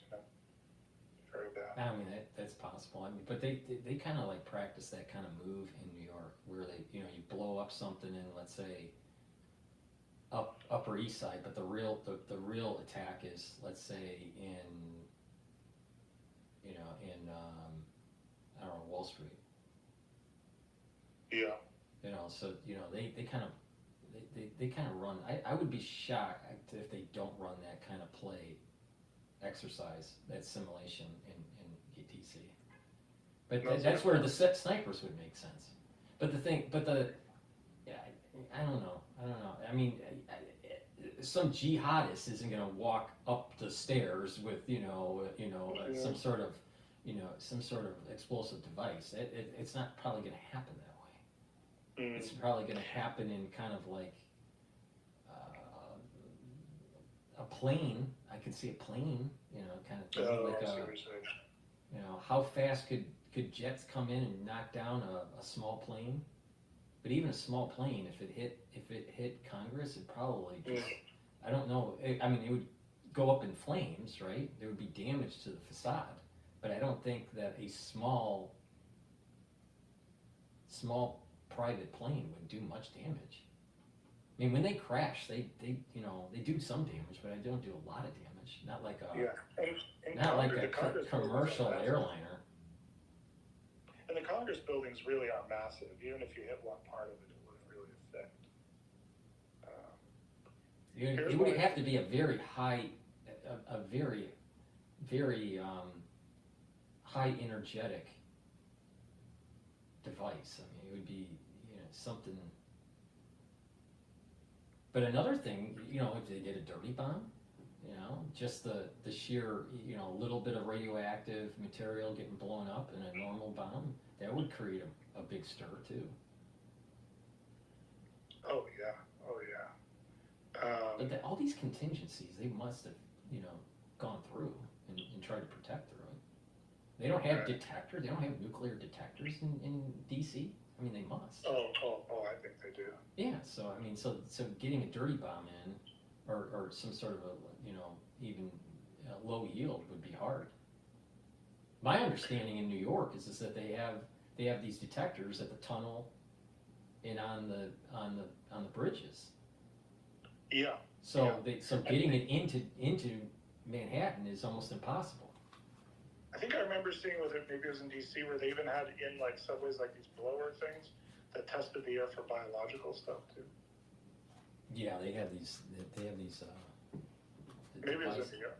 No, in New York, they have these like air quality devices where they test. And I wouldn't be surprised that the air quality machines are also testing for biological, chemical. Yeah. Here's an interesting tweet by.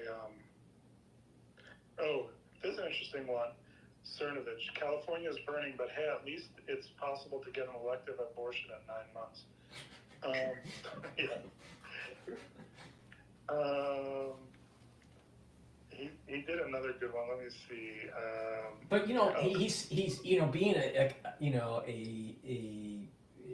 jokester with the tweet. Yeah. But when you really look at the deepness of the post, it's basically immorality does have consequences.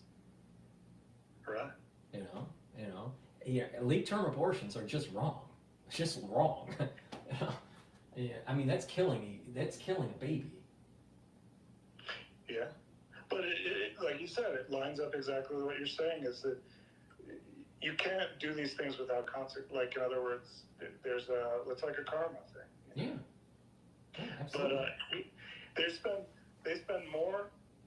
Okay, the 2025 budget proposal by the mayor of LA spends more money on addressing homelessness than on the fire department's budget. So, okay, here, in Los Angeles set aside $1.3 billion for homelessness in 2024. The Los Angeles Fire Department got a 25% less funding than the homeless scam industry. That's Cernovich. Anyway. Well, the reality of the situation is governments need to start paying attention that if they do things that may be antithetical to biblical principles, that maybe bad things will happen to the society that they're governing. And I think that this is a big part of what's going on. This scene, I'll tell you, once I heard that this was happening, it was Sodom and Gomorrah. That's exactly what popped in my mind. Well, a lot of those people who are living in those Pacific Palisades, those are the people who practice the stuff of Sodom and Gomorrah. Yeah. I mean, they are. Well, I mean, aren't these the elitists that would be, the pedophilia ring and, and the child trafficking and the adrenochrome type stuff? Well, those are the guys that are like, those are all the movie producers, directors, actors. That's who live up in those hills. Right. So, I mean, they're part of that whole network that's tied to Epstein. Well, I got to study this stuff more about this biblical stuff because I think what we're seeing is, like, I only studied it as a kid, like, not by choice, really. But I need to take time and actually study this stuff. Like, have you ever looked at Revelations or anything? I've never read it before. No, I haven't. No. But you said some of this stuff is in some of those other books you mentioned. You mentioned. Well, but I mean, there's because of we have the 5 books of Moses, but you have prophets and writings and the book of Enoch and the book of Jubilee and there's a bunch of in Kings and all that. Now, I haven't read those books. I have gone over. I haven't done Kings or prophets or writings, but I have gone over the book of Enoch and the book of Jubilee. And most of the material that I'm reading is more like Zohar type stuff, Tanya. So so a lot of these things, a lot of these principles, a lot of these concepts, these Kabbalistic concepts or Hasidic concepts are coming right out of the Zohar. So when you're thinking about what's coming next, you're thinking about, you're going back to these teachings that you read. Mm-hmm. Any specific ones you'd recommend? Any specific ones you're thinking? Well, I think that we're literally in the activate because of that comment that happened on September, I think it was 27th or 24th of last year. Mm-hmm. We've activated a series of events that are going to lead to more destruction of the world. Well, are you reading? Is it because And this is right out of the Zohar. This is, I think, Zohar Volume 3. Oh, geez, I gotta read the Zohar. I've never read the Zohar. Yeah, Okay. it's tough though. It's not easy to read. It's not an easy book to read at all. It's very tough. Do you know the name Steinsaltz? Yeah. So I visited Israel, and he, I don't know if he's still alive, but he was up in a little small synagogue in Jerusalem, in the old city, and my parents went to go talk to him, and he said to them, when they said, I guess he said, where are you guys from, or whatever, and he said, LA, and he said, exactly what you said, LA is totally fake. Mm-hmm. I'll tell you, I've met a lot of VCs, a lot of people that were lawyers, and there was even a DARPA representative there. Because what DARPA does is they go to these they go to these conferences and they're looking for potential startups that have some sort of military application or some sort of defense application. That's pretty smart of them, yeah. Yeah, no, that's and they even did a presentation during the conference. If you have an idea and you need funding, just come on over. We got we got checks to write. Okay. Well, the land is full of fakery over there. It's just. And even the people there, I remember talking to some of the VCs there, and I'm like going, why would people invest in startups that usually blow up? All right, and the first seed money that really for these startups is about $100,000. So why would someone that's doing a startup get the first seed money, not the real round of collecting funds, but the first seed money, $100,000, and be willing to write off 30% of the value of the company if something is viable that can make money? Someone should just take out a bunch of credit cards and just start the company that way. You're better off because you'd have 100% ownership. So just the game is just wrong. So what they do is you got a bunch of VCs that test. So they write a bunch of $100,000, $200,000 checks to a bunch of people, and they know most of it is going to blow up. But they know one or two are going to be good, and they got 30% or 40% of the company.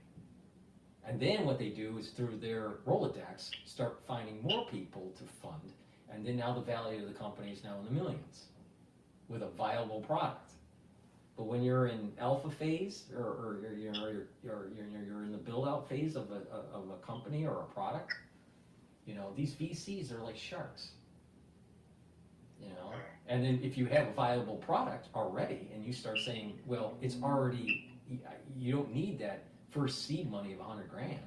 You're now to the stage of like a $5 million injection of funds to hire staff and to build out the product. They don't want to touch it because they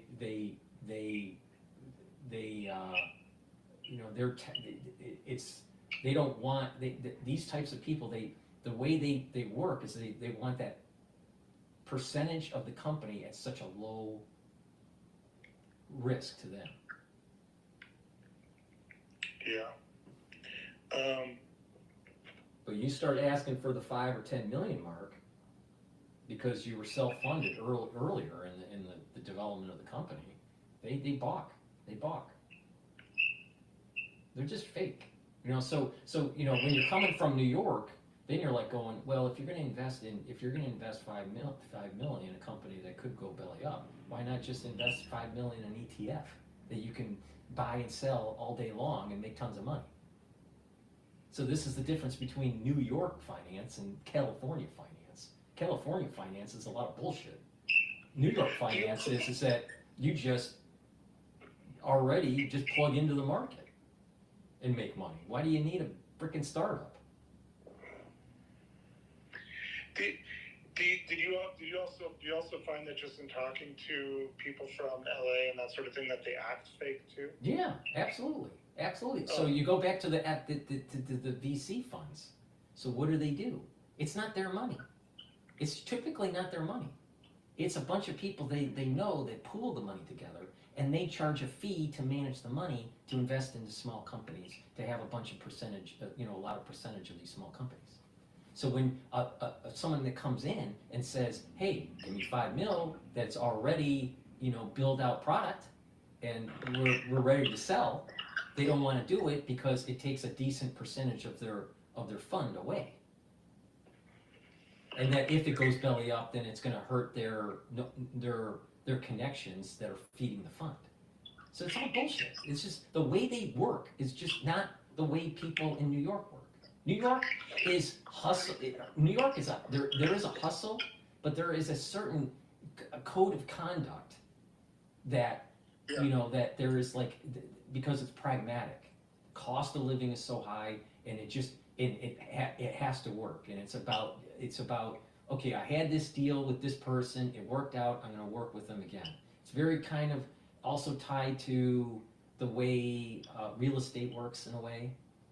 People have funds and they build, they buy a building, they do a restructuring of the building, they renovate it, and then they start selling off units. And if the deal goes good, then they do another building, and all the people that were in the first one, not all, but many of the investors in the first deal will do a second deal, and that's how business works.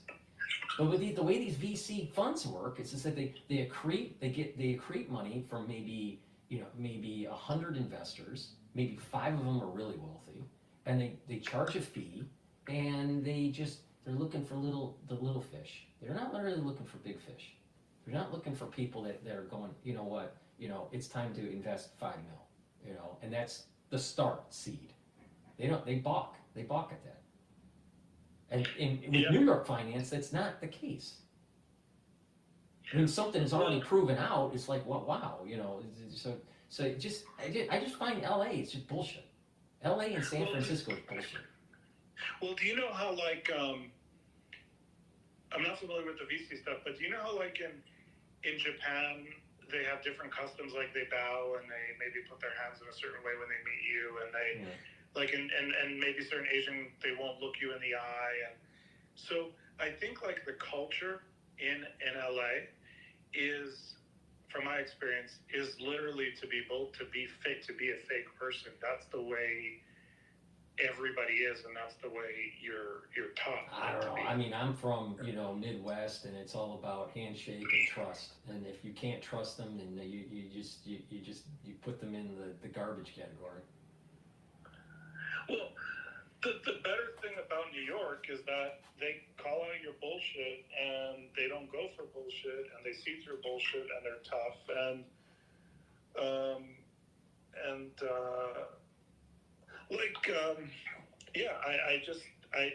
I think that's a better way. I mean, it's funny when you walk down New York and people are screaming at each other. They won't fight each other, but they'll scream, like, names at each other, and really, Like, I mean, there's also that whole Brooklyn kind of thing going on too in New York, But my experience with LA and San Francisco was lots of fake people, and people saying they have money to invest in companies and they really don't, or they really don't want to, and it's all fake. It's all fakery. It's all fake. It's fake to make it. And what about that Thalamus? She came from Stanford. Totally fake. Yeah, totally fake. Wow. What about that Sam Friedman? All right, he was, I believe, he was totally fake. But my understanding was he was from MIT. All right, so that's East Coast. Right. But his family's from Stanford. Yeah. He's from California. So another fake guy. Yeah. Even this Emily Chan from Bloomberg, all right? She's from Stanford, all right? She does the tech shows, right? For her studio, the studio that they use is in San Francisco. So she's, and they had to rebrand her because she kept on having Sam Friedman on her show pumping up crypto. Oh my God. And it was her show that pumped up FTX. And she's still there. And then the moment it blew up, they rebranded her because they know that they were part of the scam. Wow. So It's like it's the the reverse land is the Lord. land. It's the land of the fake, and that's why it was so hard for me to like really tiptoe into crypto.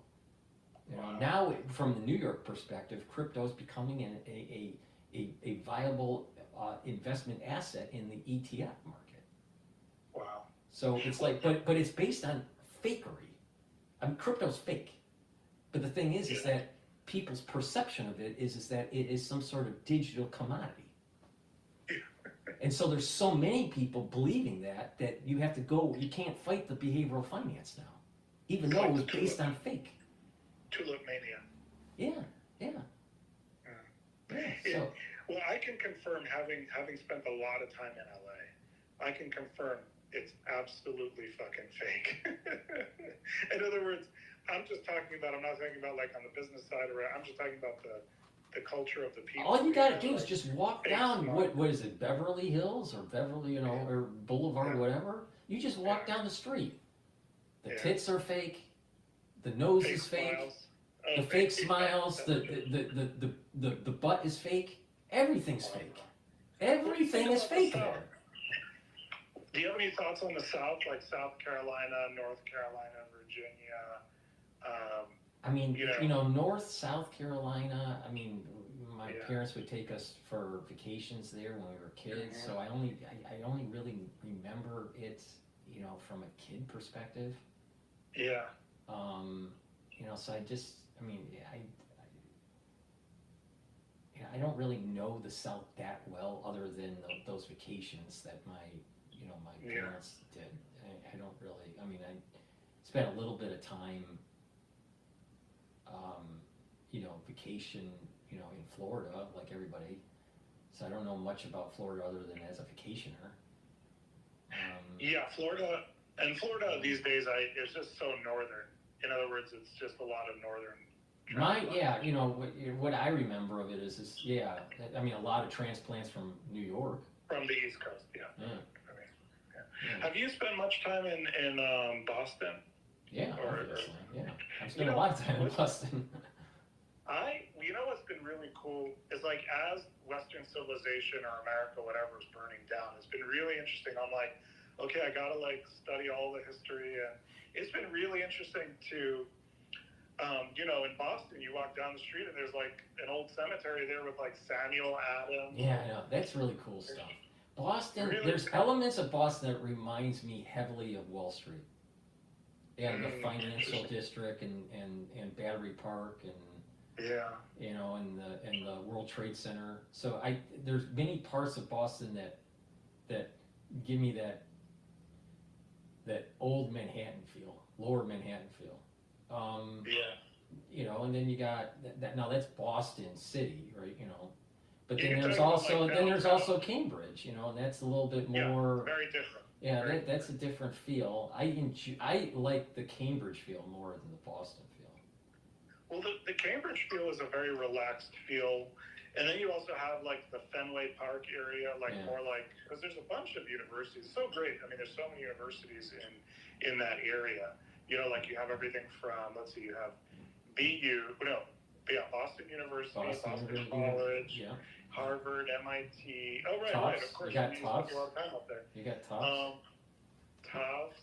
A lot of good schools. Yeah, you have also some lesser schools like Northeastern. You also have a journalism school. I forgot what that one's called. Next to the park, that central kind of park area.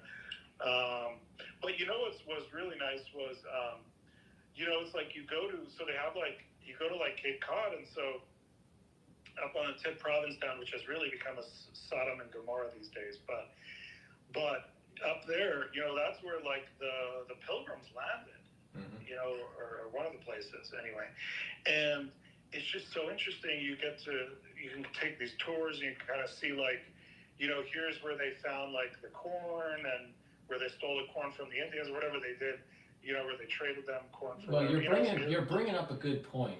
I think that with the Boston and New York ethos, it still has that Protestant worth ethic. Yeah. There's still an element. There's still an element of That old world. Yeah, an old world, and but also, you know, your word means something. Yeah. Now, there are obviously people that, you know, don't believe that, and they're living in New York or Boston, but but there's still an ethos of that Protestant kind of thinking in New York. I mean, even New York, what's the colors? The colors in New York aren't bright. They're dark. They're dark colors. They're black. Well, that's Protestant. That's a Protestant color, right? Or you know, or a more religious color, right? So, but when you now fast forward to L.A., right? LA is very bright, very colorful. Bright, colorful, bright, very liberal. You know, fakery. There's not, you know, they're willing to flush the Bible down the toilet. You know, I just say metaphorically, maybe literally. I don't know. But the point I'm making is that they never, California never really had a Protestant work ethic. They never really had that old world East Coast thing that New York and Boston have. I'll trust a Bostonian more than I'll trust anyone from California. I really do think geography and history really makes a difference. Yeah. Like I drove through New Mexico, and actually they have this really cool thing. They have it's called a satellite array, like satellite dish array, and it's like miles long, and they array it like in a shape of a Y, but they array all these dishes in a row, and then they're able to look at the sky as if it's one gigantic massive dish because they have them spread out. It's really cool. But when you drive around New Mexico, you see like there's a different architecture, there's a different food, you know, it gives a different culture and a vibe. And but back to Boston for a second, and I think that applies in every location. But I think back to Boston is like in Boston there's an old library, historic library it's a private library. I forgot the name of it, with old historic books and stuff. And I went in there and I was looking for some information on a property that some relatives own, in the New England area. And boom, there was a book there. Actually, I think I was just scrolling the area, and then I picked up this book, and I'm like, God damn it, I didn't even realize that they're next to that relative's house, that there's an actual book written about that. It was just by accident. And my point is like, there's just so much history. It's just so beautiful. You go to these. One of the things I have on my to-do list is to go to as many museums as possible. I haven't really started yet, but I just think like there's just so much. You could find out so much about the places and similarly in Northern Virginia. So if you look at Virginia, so you have D.C. and then you have sort of Southern Maryland or whatever, where the sort of larger D.C. area, but it's Maryland and Northern Virginia. So if you go to like Northern Virginia, a lot of it's built up, and they have like a lot of other government agencies there, like extra buildings for government agencies, a lot of nondescript buildings. But then you go out further, like not even far out, there's a county called Loudoun County and Fauquier County and other counties. These really big horse farms with 150 acres, just an old Southern house, old plantation or whatever it is, house sitting on this big property with horses roaming around, and it's just old world. There's a lot of money there, and a lot of money from DC, or people that want to be out of the DC crazy, but still have money. They could drive into DC, they live there. But it's old world. So as our country's being invaded, and as our country burns on the West Coast, and as the plagues happen and all this, my mind is like on studying Western history as it falls, and I mean, I'm not saying it's going to. Well, you want to hear something interesting when it comes to this whole LA issue and biblical kind of stuff? Yeah. All right. There was an individual that died. His name was Robert Rayford. All right. He was the first AIDS case reported in 1981. Yeah. Los Angeles, homosexual. Yeah. So the point that I'm making here is that, you know, these environments, you know, aren't necessarily really that moral. You know, Oh, LA is when you massively compare it to biblical teachings, and it just, you know, so it's not surprising that bad things happen to immoral areas. LA is one of the most opposite places to the Bible in the United States, for sure. I did not feel, As when a I was South- there during the conferences, I just did not feel, I didn't feel at home, let's put it that way. I did not feel that you, you know, some places you feel in sync. You know, I felt in sync with Boston or Cambridge. Yeah. I feel in sync with New York. I feel in sync Cambridge with, is beautiful, yeah. you know, I feel in sync with, you know, Michigan, you know. Yeah. But there's some places that you feel in sync with, and there's other places that it's like, it's repulsive, you know. You can't, you just, LA and San Fran were the two places that I could not stand. Absolutely, I can't stand LA, but here's a funny thing about Berkeley. I don't know if you've ever been to Berkeley. Berkeley in the news it sounds so left, but actually when you're on the campus, it's pretty normal. Like it's a pretty normal university campus.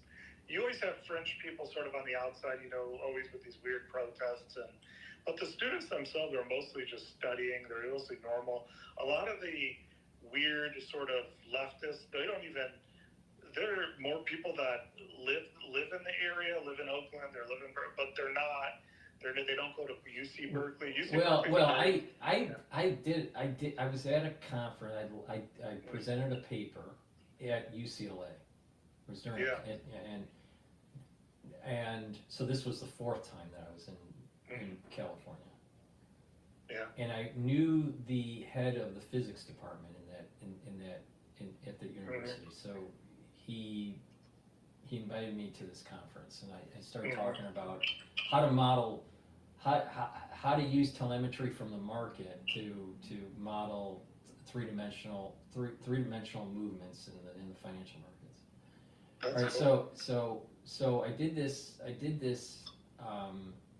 this lecture, right? Yeah. There.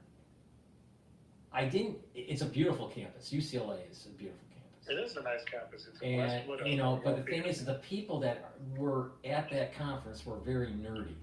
So you didn't feel the fakery like you see, you know, typically in these other conferences, right? Because the other conferences were about funding, you know, getting funding, some legal support for small businesses that are trying to go through seed funding, and crypto. It was like tied to crypto. So there was a lot of fakery at those, but I don't remember the student body or the professors. I didn't feel the fakery at UCLA. No, and I'm at a university right now. They're more real. You know? Yeah. Also, like if you're a student, you're paying money or you're on a scholarship, you're pretty serious about, you know, even if you're just there for the paper, maybe you party on the weekend or whatever, but a lot of students are there to, like, you know, build a career, and then the professors, they have to like climb the ladder, and, you know, they're not really, most of these professors aren't, you have some, I think, that are like more extreme, you know, but I think a lot of them are, I don't often run it. I haven't, and I've spent time in a bunch of universities. I haven't often, you know, seen, you know, the extremist professors. They're just not as common as, you know. Well, I mean, you know, it depends on what discipline you're in. You're not going to see the extremist ones in the hard sciences. You'll find the extremist ones in the soft sciences, the social sciences, the humanities, and the soft sciences. Like feminist studies, women's studies, social I did it. Or even racial studies, you know, that was a big one over at Harvard, you know, and I didn't find a lot in like or any in psychology even that I was aware of. It's just but I did in sociology. There was a lot. Anthropology, I didn't really come across, but I was studying more physical anthropology. Yeah. It's Yeah, so if you're walking down the strip, at LA, everything's fake, but if you go, if you're maybe in an enclave at a university, maybe it's not, you don't see the fakery as much. It's a little bit more real. Yeah. I mean, UCLA, you're reminding me, UCLA, yeah, it's a nice campus. It's a wealthy area. UCLA, UC Berkeley has some beautiful facilities. I used to use the gym there. I used to run on their track. They have a beautiful track, beautiful. They have some really smart athletes, and these places are also it's not like a joke. Just because it's in LA, it's not. I'll tell you where it's. USC, University of Southern California. That's literally in the ghetto downtown. That's a bad location. They have to have their own private security, constantly patrolling, and even then, like, students have a hard time there. Well, I mean, like, even Fordham at Rose Hill campus in the Bronx, beautiful campus.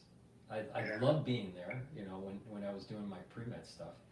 And, but the thing is, you get out of the, beyond the gates of the campus, and you literally could be shot dead.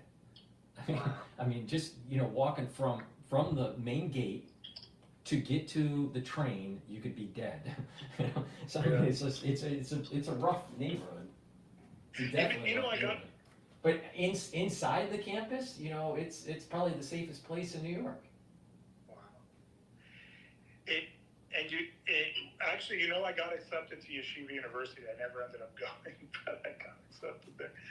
My parents wanted me to go there. What do you call it? Cambridge just has a little bit of hippiness. I'm not saying hippiness in a bad way. Kind of a little hippiness. I don't have a problem with a little hippiness. Well, you have individuals that are, in New York we call them crusties, but you have crusties that are roaming around the city that are, that are homeless, but they're like, they have a hippie kind of feel to it. But I think they're usually homeless that I see that falls in that category. The student body, you have ultra liberals in the student body, but they're not like hippies. I don't know. No. Hippie, because of my generation, when I think hippies, I'm thinking 1970s, 1960s. And those 1960, 1970 hippies are different than maybe a hippie-ish person today. Because what you see on campus is more blue hair, ultra-lib types. Oh, no. But they don't have the bell bottoms and all that. When I think of a hippie, I think of the peace, the peace sign around their neck, and they have the bell bottoms. Not those. The people who, let's see how to say it. Maybe they try to eat more healthy. They try to eat more organic. Definitely. You have the vegetarian crowd. Yeah, I feel like in Cambridge. Yeah. You definitely have that. It kind of gives a nice little. I don't mind it. I like the atmosphere in Cambridge. It's a nice atmosphere. I had an apartment there for 2 years. Yeah. No, I think that area is. I like Cambridge. That was it was a good experience to go through. But the thing is it's changing. It's the crime. Crime has been going up in Cambridge. Crime has been going up in Boston.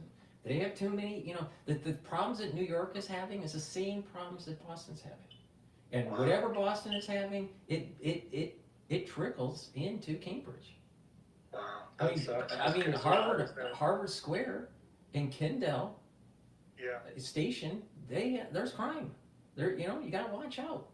But like Beacon Hill or Beacon whatever, where you like the main downtown area in Boston, where like that I think used to be pretty safe. When I was there, it was pretty safe.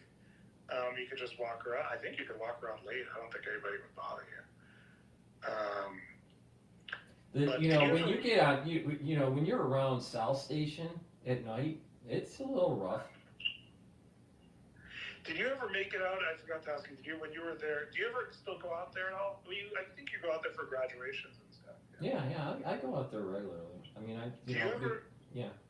Have you ever made it out to Cape Cod at all? No. You know, I used to go to like Outer Cape. I don't know what it's called. Outer Cape. It's more. There's some rural areas. Beautiful. Meaning like you need. I'm gonna tell you a story. Okay, so they're so rural. They're so like bougie that you need a sticker on your car just to park at the beach, at the parking at the beach. So they have the ocean side and then the bay side. So if you park on the ocean side, you could do the public parking, but the bay side, you have to either live there or be renting a house there. And to rent, you'd be renting there, you know, maybe a hotel or whatever. But if you're renting, you need to show proof, and then you get, you know, your parking permit just for that week that you're renting or whatever. But the point is here's a funny story. Robert Reich. Reich. Robert Reich. I thought it was pronounced Robert Reich. Right. Yeah. I'm not sure, but he was the labor secretary under. Well, guess what? He always talking about the poor people and this and that. This guy has a house out there on the Cape, you know, beautiful house. Right. Yeah, and it's the same thing with major op-ed economist at the New York Times. I can't think of his name at the moment. The Nobel Prize economist? Yeah, what's his name? He just retired or something? Yeah. I know. I mean, but he's such a liberal economist, and he's so condescending. I can't think of his name right now, but I believe I know who you're talking about. Yeah. And you know, half the time he's wrong. Yeah, you think he'd have a better you know, better record because he has the Nobel Prize winning. But I might be taking a class. I think I'm signed up for it. It's a 1-credit class this semester with a Nobel Prize winner. I was like, I just want to take it because I want to see what it's like, what a Nobel Prize winner is like. You know? Oh, I mean, I've been in a room where there was at least 12 Nobel Prize winners. All right. Oh, gee. All right? Yeah. This was tied to INET and George Soros's foundation, and so a lot of economists were there, you know, and there were a lot of people that were high up in that discipline, finance and finance. Yeah. They're not as, I mean, you would think that they're like an oracle of thought or you know, they're super wise or whatever. Yeah. They're not. They're just average. I mean, if you take a really good professor and you compare them to a Nobel Prize winner, you're not going to see much of a difference. There's not going to be much of a difference of a good professor, you know, and a Nobel Prize winning one that's in that field. It's just that a lot of times they're lucky. They published something that was interesting at the right time, and they're likable enough to the committee that's nominating them. So, you know, but you'd be surprised that they're not as wise as you would think they are. So that makes sense. And they're average. They're as good as, you know, as a typical really good professor at a university. All right. You know, some professors suck, right? Some professors suck at a university, and there's others that are like really good that didn't get a Nobel Prize. And I don't see much of a difference between the really good professors and the Nobel Prize winners. Wow. I will say the professors that I've come across so far, and I haven't, I guess, necessarily really searched them out, but the ones that I've come across that are really good, like head and shoulders, you know, above other people, is rare. You know, a lot of these professors are just, I think they're like go along to get along. You know, they treat it as a job. You know, it's not really so much as a passion. Much as a passion. I mean, some of them are, you know,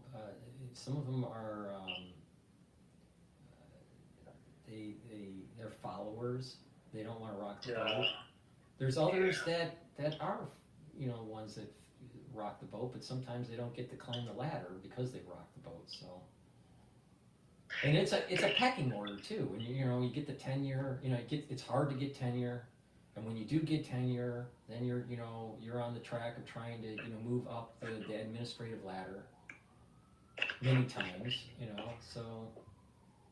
So you never want to rock the boat. Right. I mean, that's a kind of an environment where it's like if you piss off the wrong person, your career is gone. Wow. There was one professor I took. He was one of the maybe two founders of evolutionary psychology, the field. He was an amazing guy. He had his undergrad from physics from Harvard. Mm-hmm. And apparently what I was told was that he would spend all his undergrad time in the library just reading. Well, he moved over, so he had a physics mind, you know what I mean? Like the rigor of physics, and he brought it over to psychology, And so, really interesting guy. When I took his classes, I called him a mini Einstein. First of all, he had a big head, for the big brain. He was so smart. I mean, he knew so many topics. He literally have a big brain? Big head? Yeah, he literally had a big head, yeah. But, the thing is that they're saying that ones that higher IQ, yeah, the actual brain matter is slightly less, not more. It's less. And the thing is that it's about the convolutions, the number of the way the convolutions are for the shape of the brain, and just the connections. There's high connectivity, there's high connections, there's a lot of glia, and there's the more pronounced convolutions with slightly less brain matter. Slightly, let me rephrase it. Slightly less weight to the brain. Well, you know how like Einstein had wild hair? So this guy also had wild hair. Well, and that might have something to do with it. That might have something to do with it too.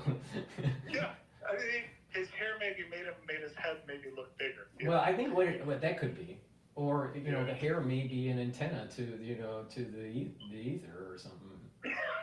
Well, here was the funny thing. I took his intro course. He was so cool. He'd get up and talk about cybernetics and the most complicated stuff, and then how the brain is cybernetic. And then when it came to putting in the VCR, the thing in the VCR to show us the video, he had no clue how to use it. He's struggling for 5 minutes. Right. No. It's like, yeah. I mean, just everyday things they're dumb at, but there's three types of intelligence. There's IQ, there's EQ, and then there's SQ, social intelligence. And social intelligence is like, how do you go to the grocery store and buy groceries? Or how do you do something that average people do? Or know the price of milk, stuff like this. Yeah. And some people that have high IQs have very low SQ. Interesting. One funny story about this mini Einstein, I call him. He had a fire in his house, so when they redid his bathroom, his wife was also a professor, and she told me this, because I was gushing to her about her husband, and she told me, she was like, we had a fire in our house, and when they redid the bathroom, he asked that speakers be put in the bathroom, so that even when he was using the bathroom and the shower, he'd always have audiobooks playing. The one thing that was sad about this guy is he died young, because he didn't exercise, and he was just so into the work, Mm-hmm. He died maybe in his high 60s, But Paul, did you ever get an IQ test by any chance? Yes. Interesting. Because I was, I grew up and my mother always said, oh, you're smart.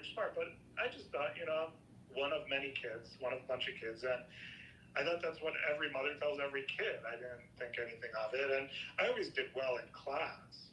But I didn't, when I left the religion, I was ultra-religious, grew up ultra-religious. When I left, my mother was like, maybe there's something wrong with you, So I was like, okay, I'll get fully psychologically tested. So I went to, at the university I was at, I was like, okay, give me your full battery, negative and positive. So test me all my strengths and if I have any, problems.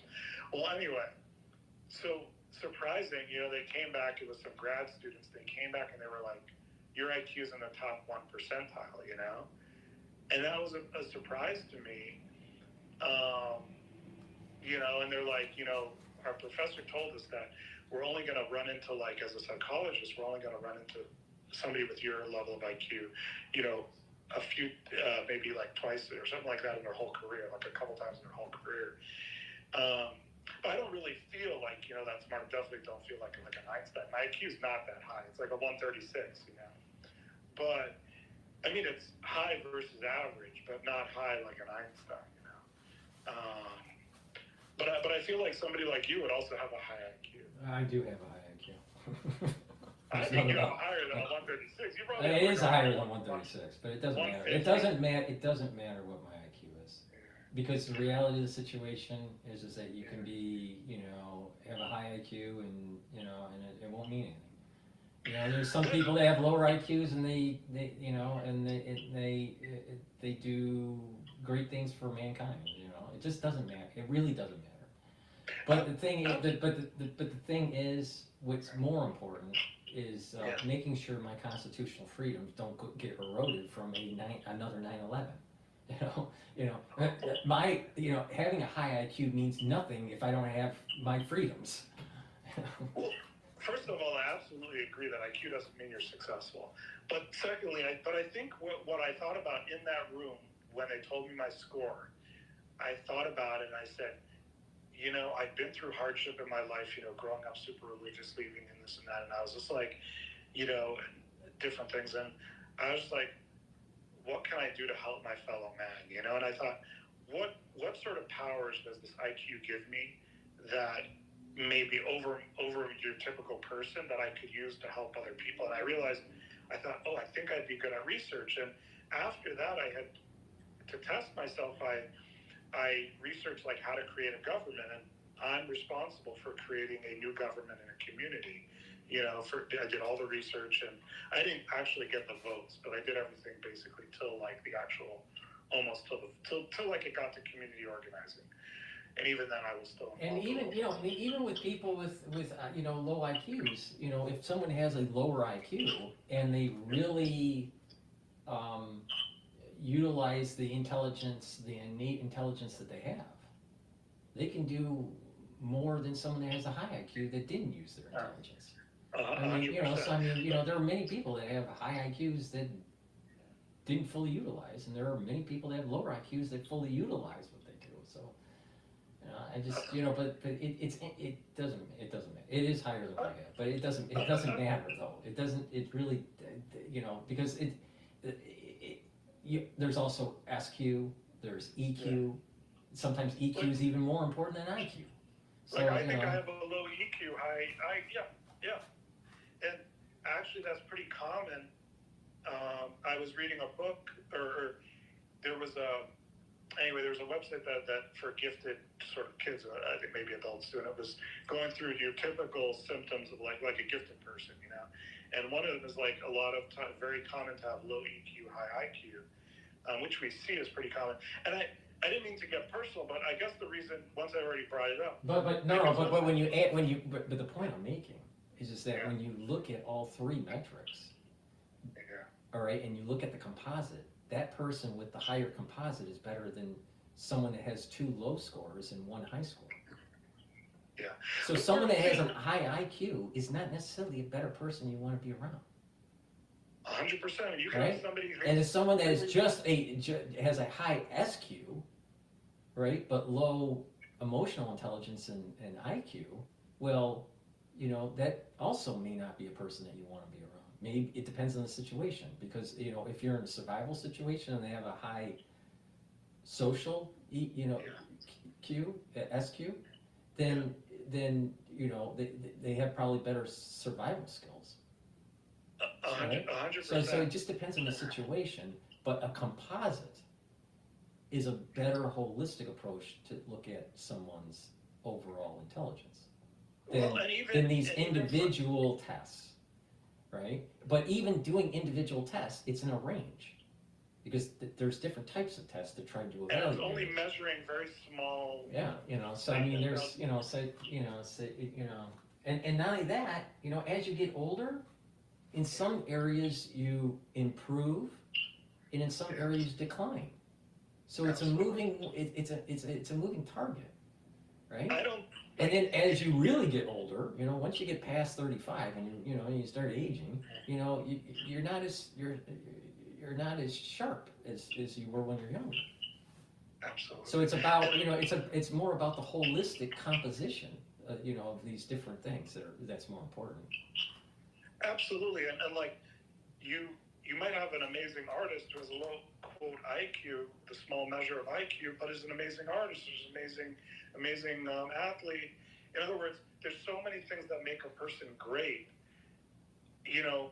But the reason I bring up the IQ now that I've brought it up was it reminded me that the reason why you're probably good at the research and reading might have to do with your IQ.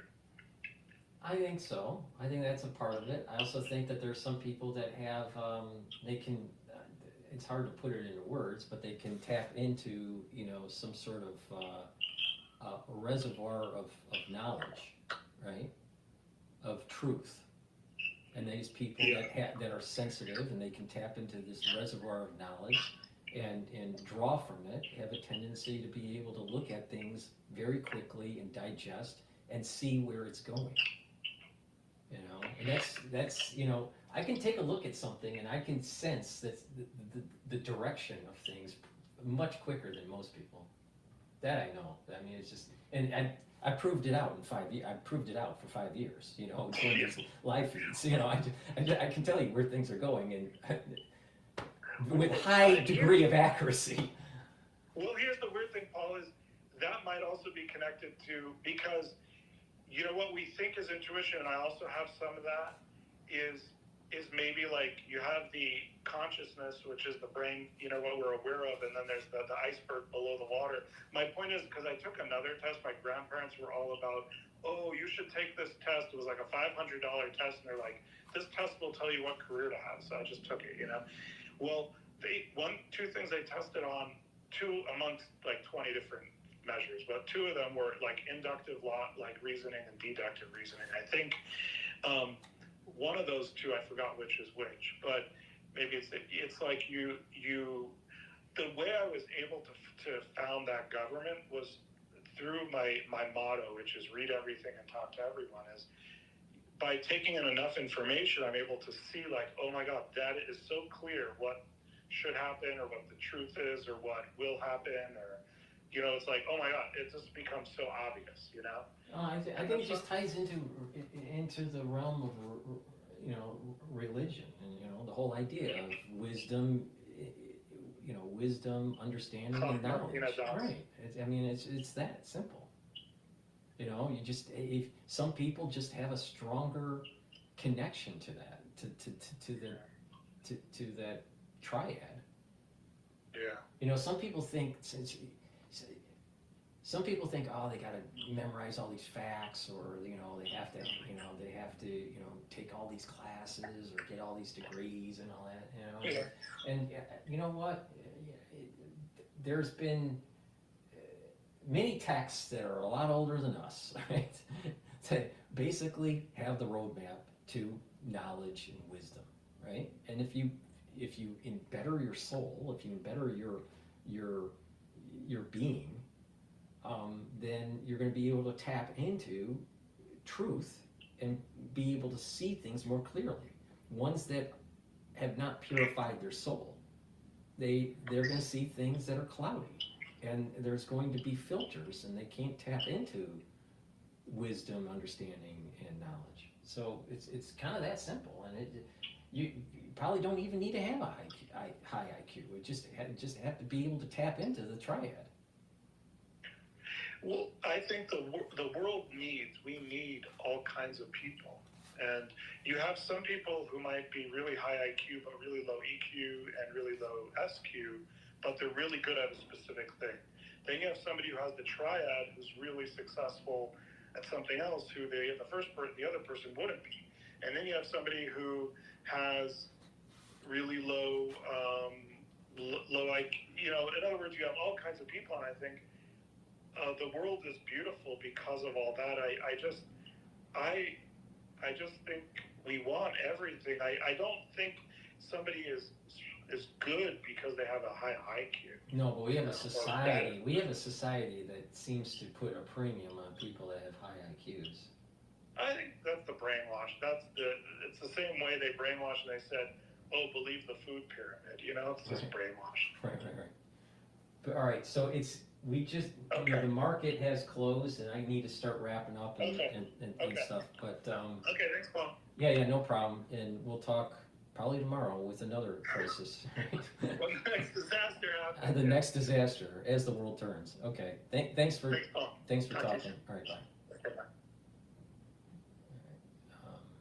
Okay, so just a reminder for the ones that are watching on YouTube and on Rumble, you know, I do a feed, I do a live feed on YouTube. I'm doing a live feed on Rumble. Rumble has the dashboard of the market. I also do call-ins like we just experienced here with X Spaces. So this is supposed to be interactive. So when I do my shows, please request, and you know, I'll take your questions. It's important to help support the work, all right? And by supporting the work, you can do it many different ways. Share the links, subscribe, donate on my website, or better yet, get the products that I take that help with your endocrine system, your immune system, different you know, health systems like the brain or the heart or your digestive system, right? The pancreas, the liver. It's really, if you focus on these things, you can improve your health, slow down the aging process, and just have more vitality. All right. So let's talk about some supplements that are really important for your cardiovascular health and your bone health. All right. For cardiovascular health, nattokinase is really important to lower LDL levels and increase your HDL levels. Nattokinase also helps to break up clots, so it's fibrinolytic.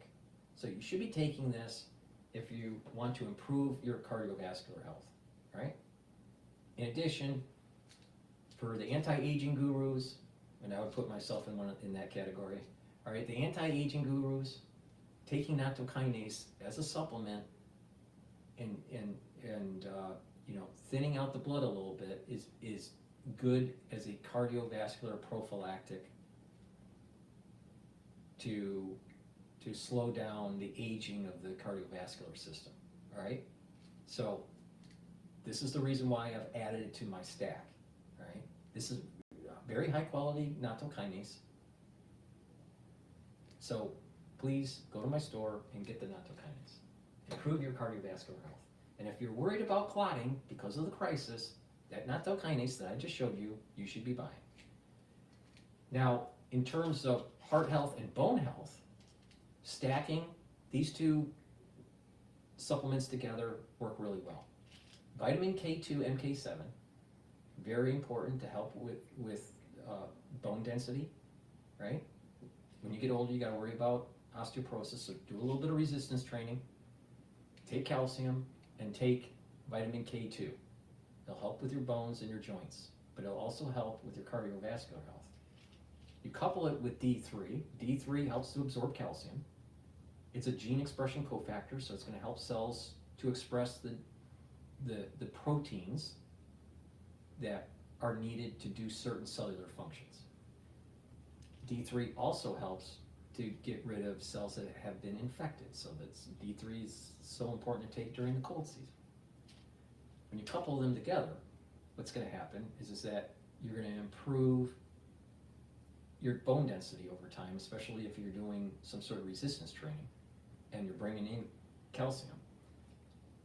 And D3 and K2 help to keep and pull out some of that calcium depositing around plaques.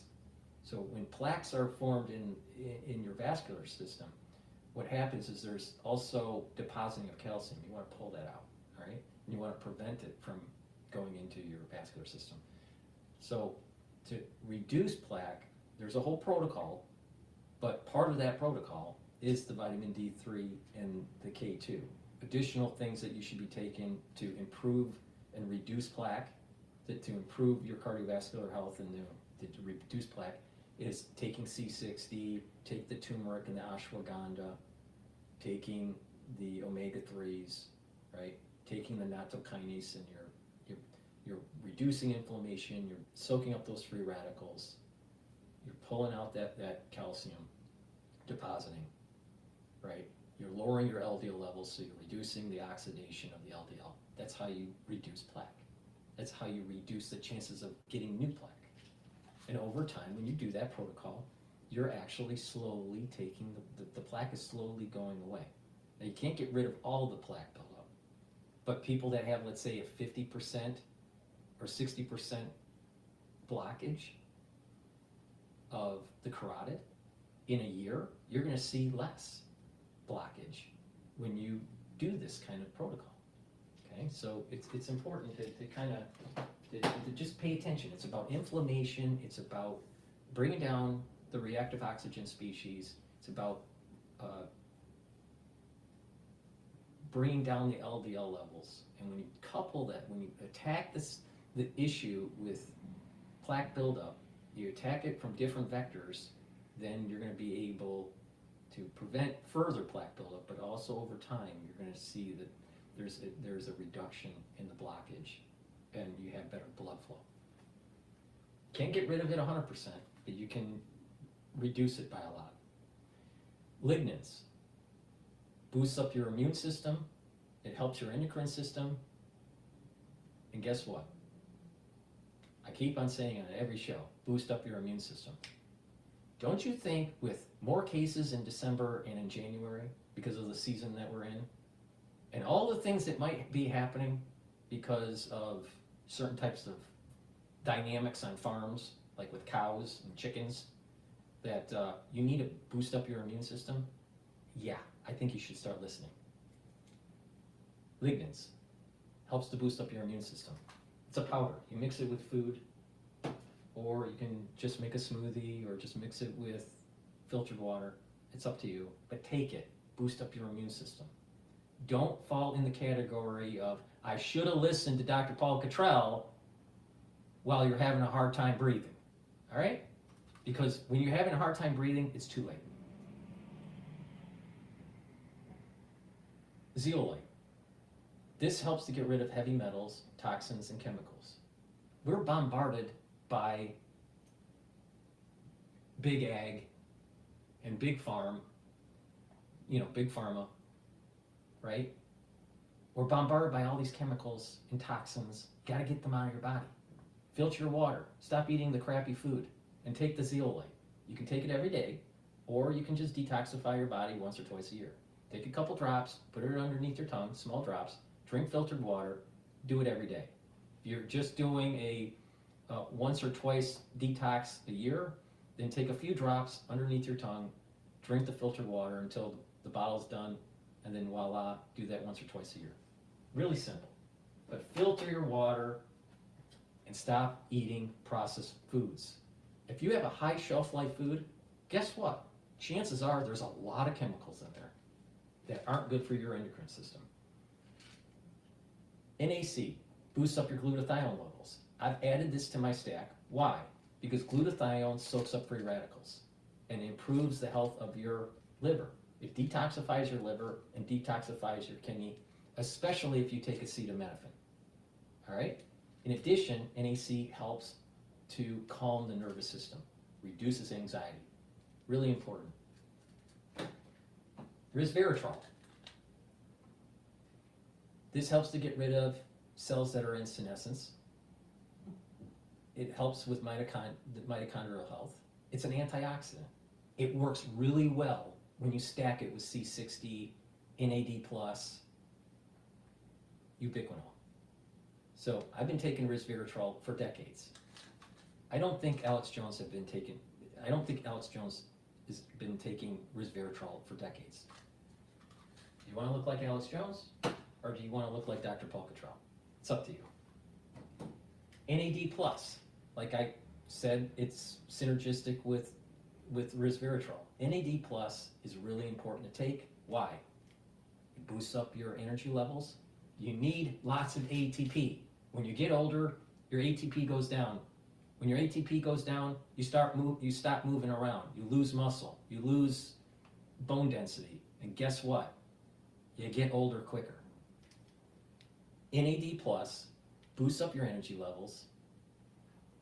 It helps to repair DNA damage in your mitochondria and in the nucleus where your DNA is, right?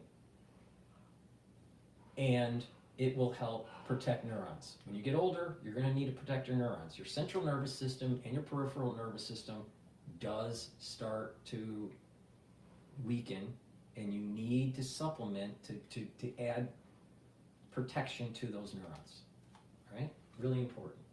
You don't want gait issues when you're older. You don't want to fall and break your hip and then 3 weeks die, which is a big problem for people that are geriatric.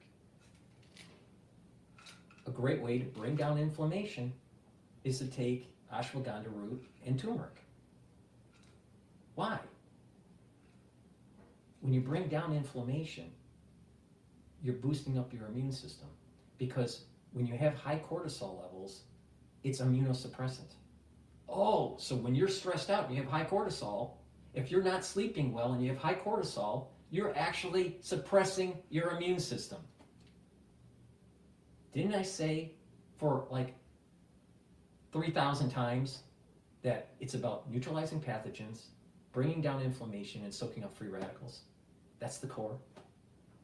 And you're gonna slow down aging and boost up your immune system, and you add the other stuff to the stack, and you're really doing some major wonders for your health. Well, bringing down inflammation with turmeric is really important. And it's an antioxidant, so it's soaking up free radicals. When you take the ashwagandha, you're bringing down your cortisol levels, and you're bringing down your glucose levels, so you're bringing down inflammation. When you stack these together, you know what? It's really helping your cardiovascular health and your immune system. So please go to my store, the-studio-reykjavik.com, and get the ashwagandha and get the turmeric, because it works. And if you stack it like I told you to, you can actually reduce plaque. Now, do you want to take a statin and make yourself stupid?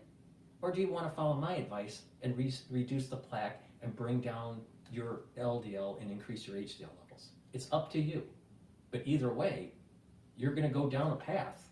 If you're not paying attention, you're going to go down a path where pharmacopoeia is your only option. Myotrol. Myotrol helps to build up muscle. If you're an athlete, take this. You'll see improved gains in your strength. If you're older, you need to start building up muscle. You need to take supplements that boost up your mitochondrial DNA and boost up the health of the mitochondria. So you're going to bring up your ATP levels. Do a little bit of resistance training, work out, build some muscle, stop the atrophying, and you're going to be in better health. So this is for athletes, and it's for people that are 40 plus, all right? Take the Myotrol and make sure you work out. Now, Myotrol has the flavonoids, the lignans, and the polyphenols in it, all right, to help you to gain muscle and maintain muscle. But it's important to do resistance training.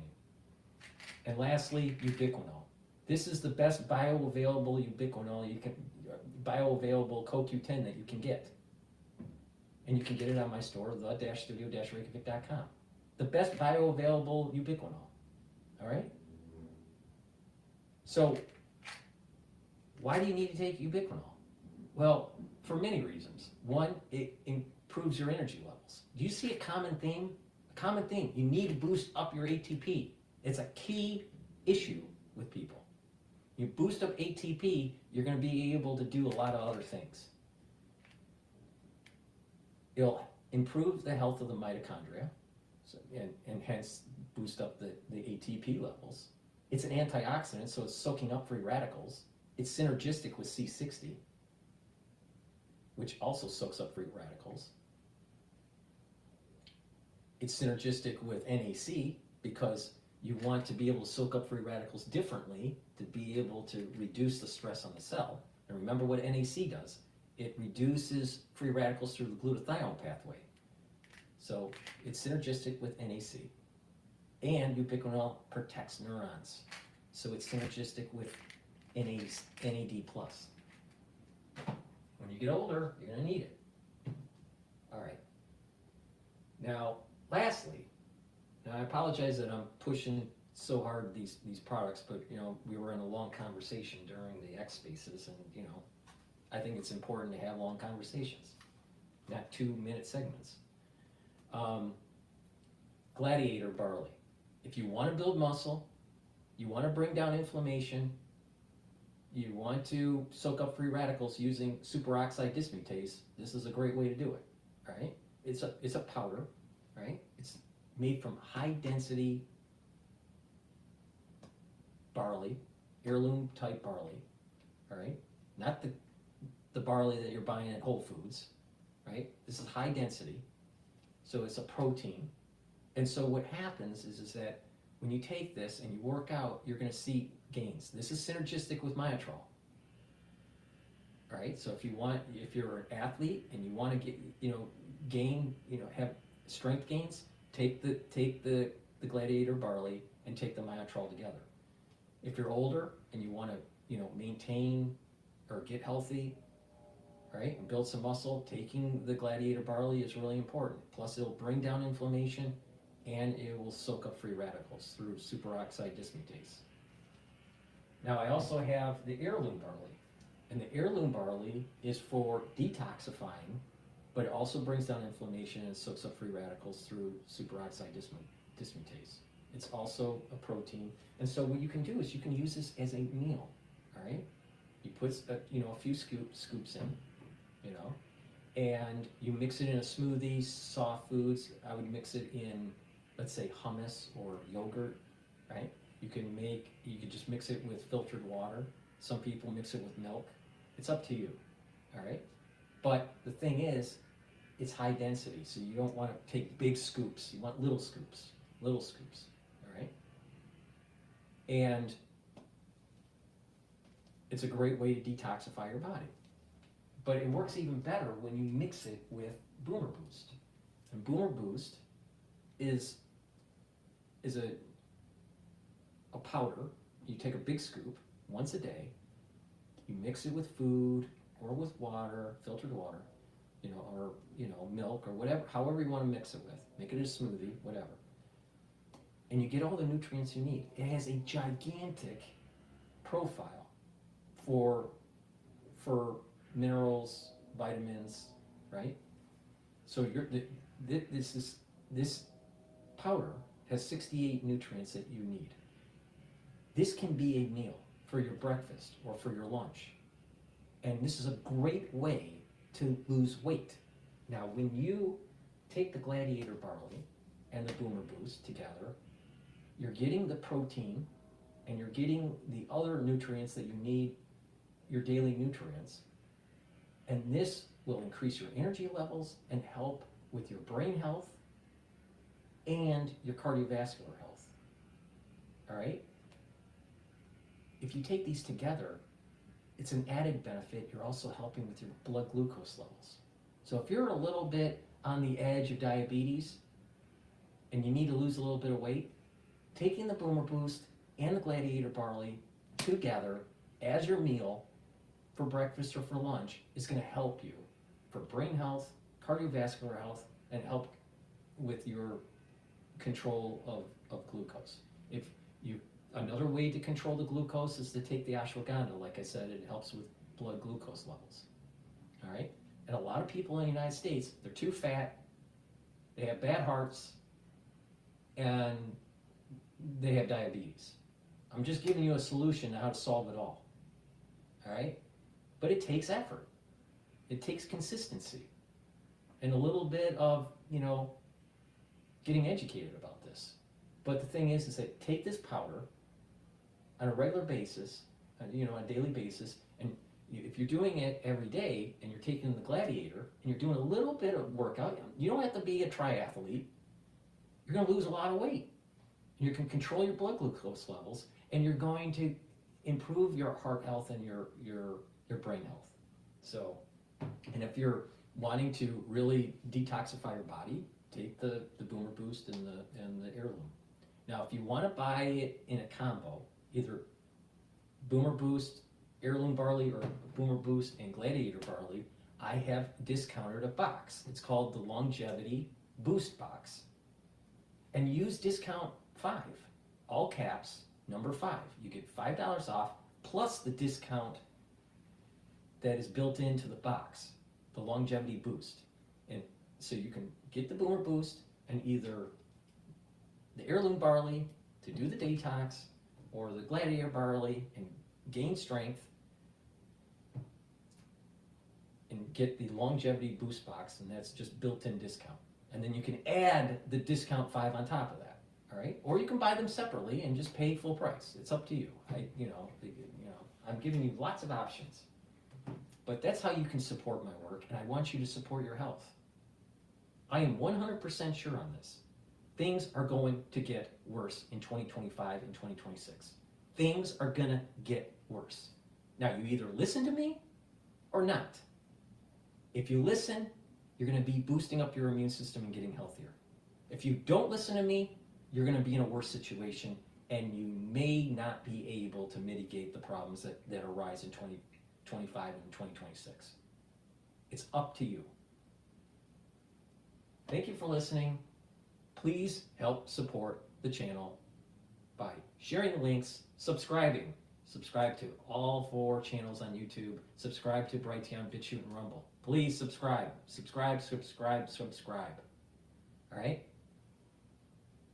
Make sure you follow me on X. I got 2 channels on X. I also have GETTR. Follow me there.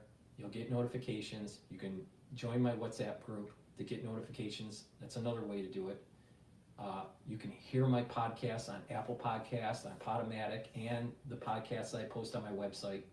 You can get live feeds on my website, on YouTube, and on Rumble. So there's lots of ways. Share the links. Ask your social media to follow me, because guess what? You're going to start seeing stuff happening in 2025 and 2026 that is going to affect your health. You need to pay attention to what I have to say, because I am the most accurate on this. Period. Full stop. Thank you for listening, and have a nice day.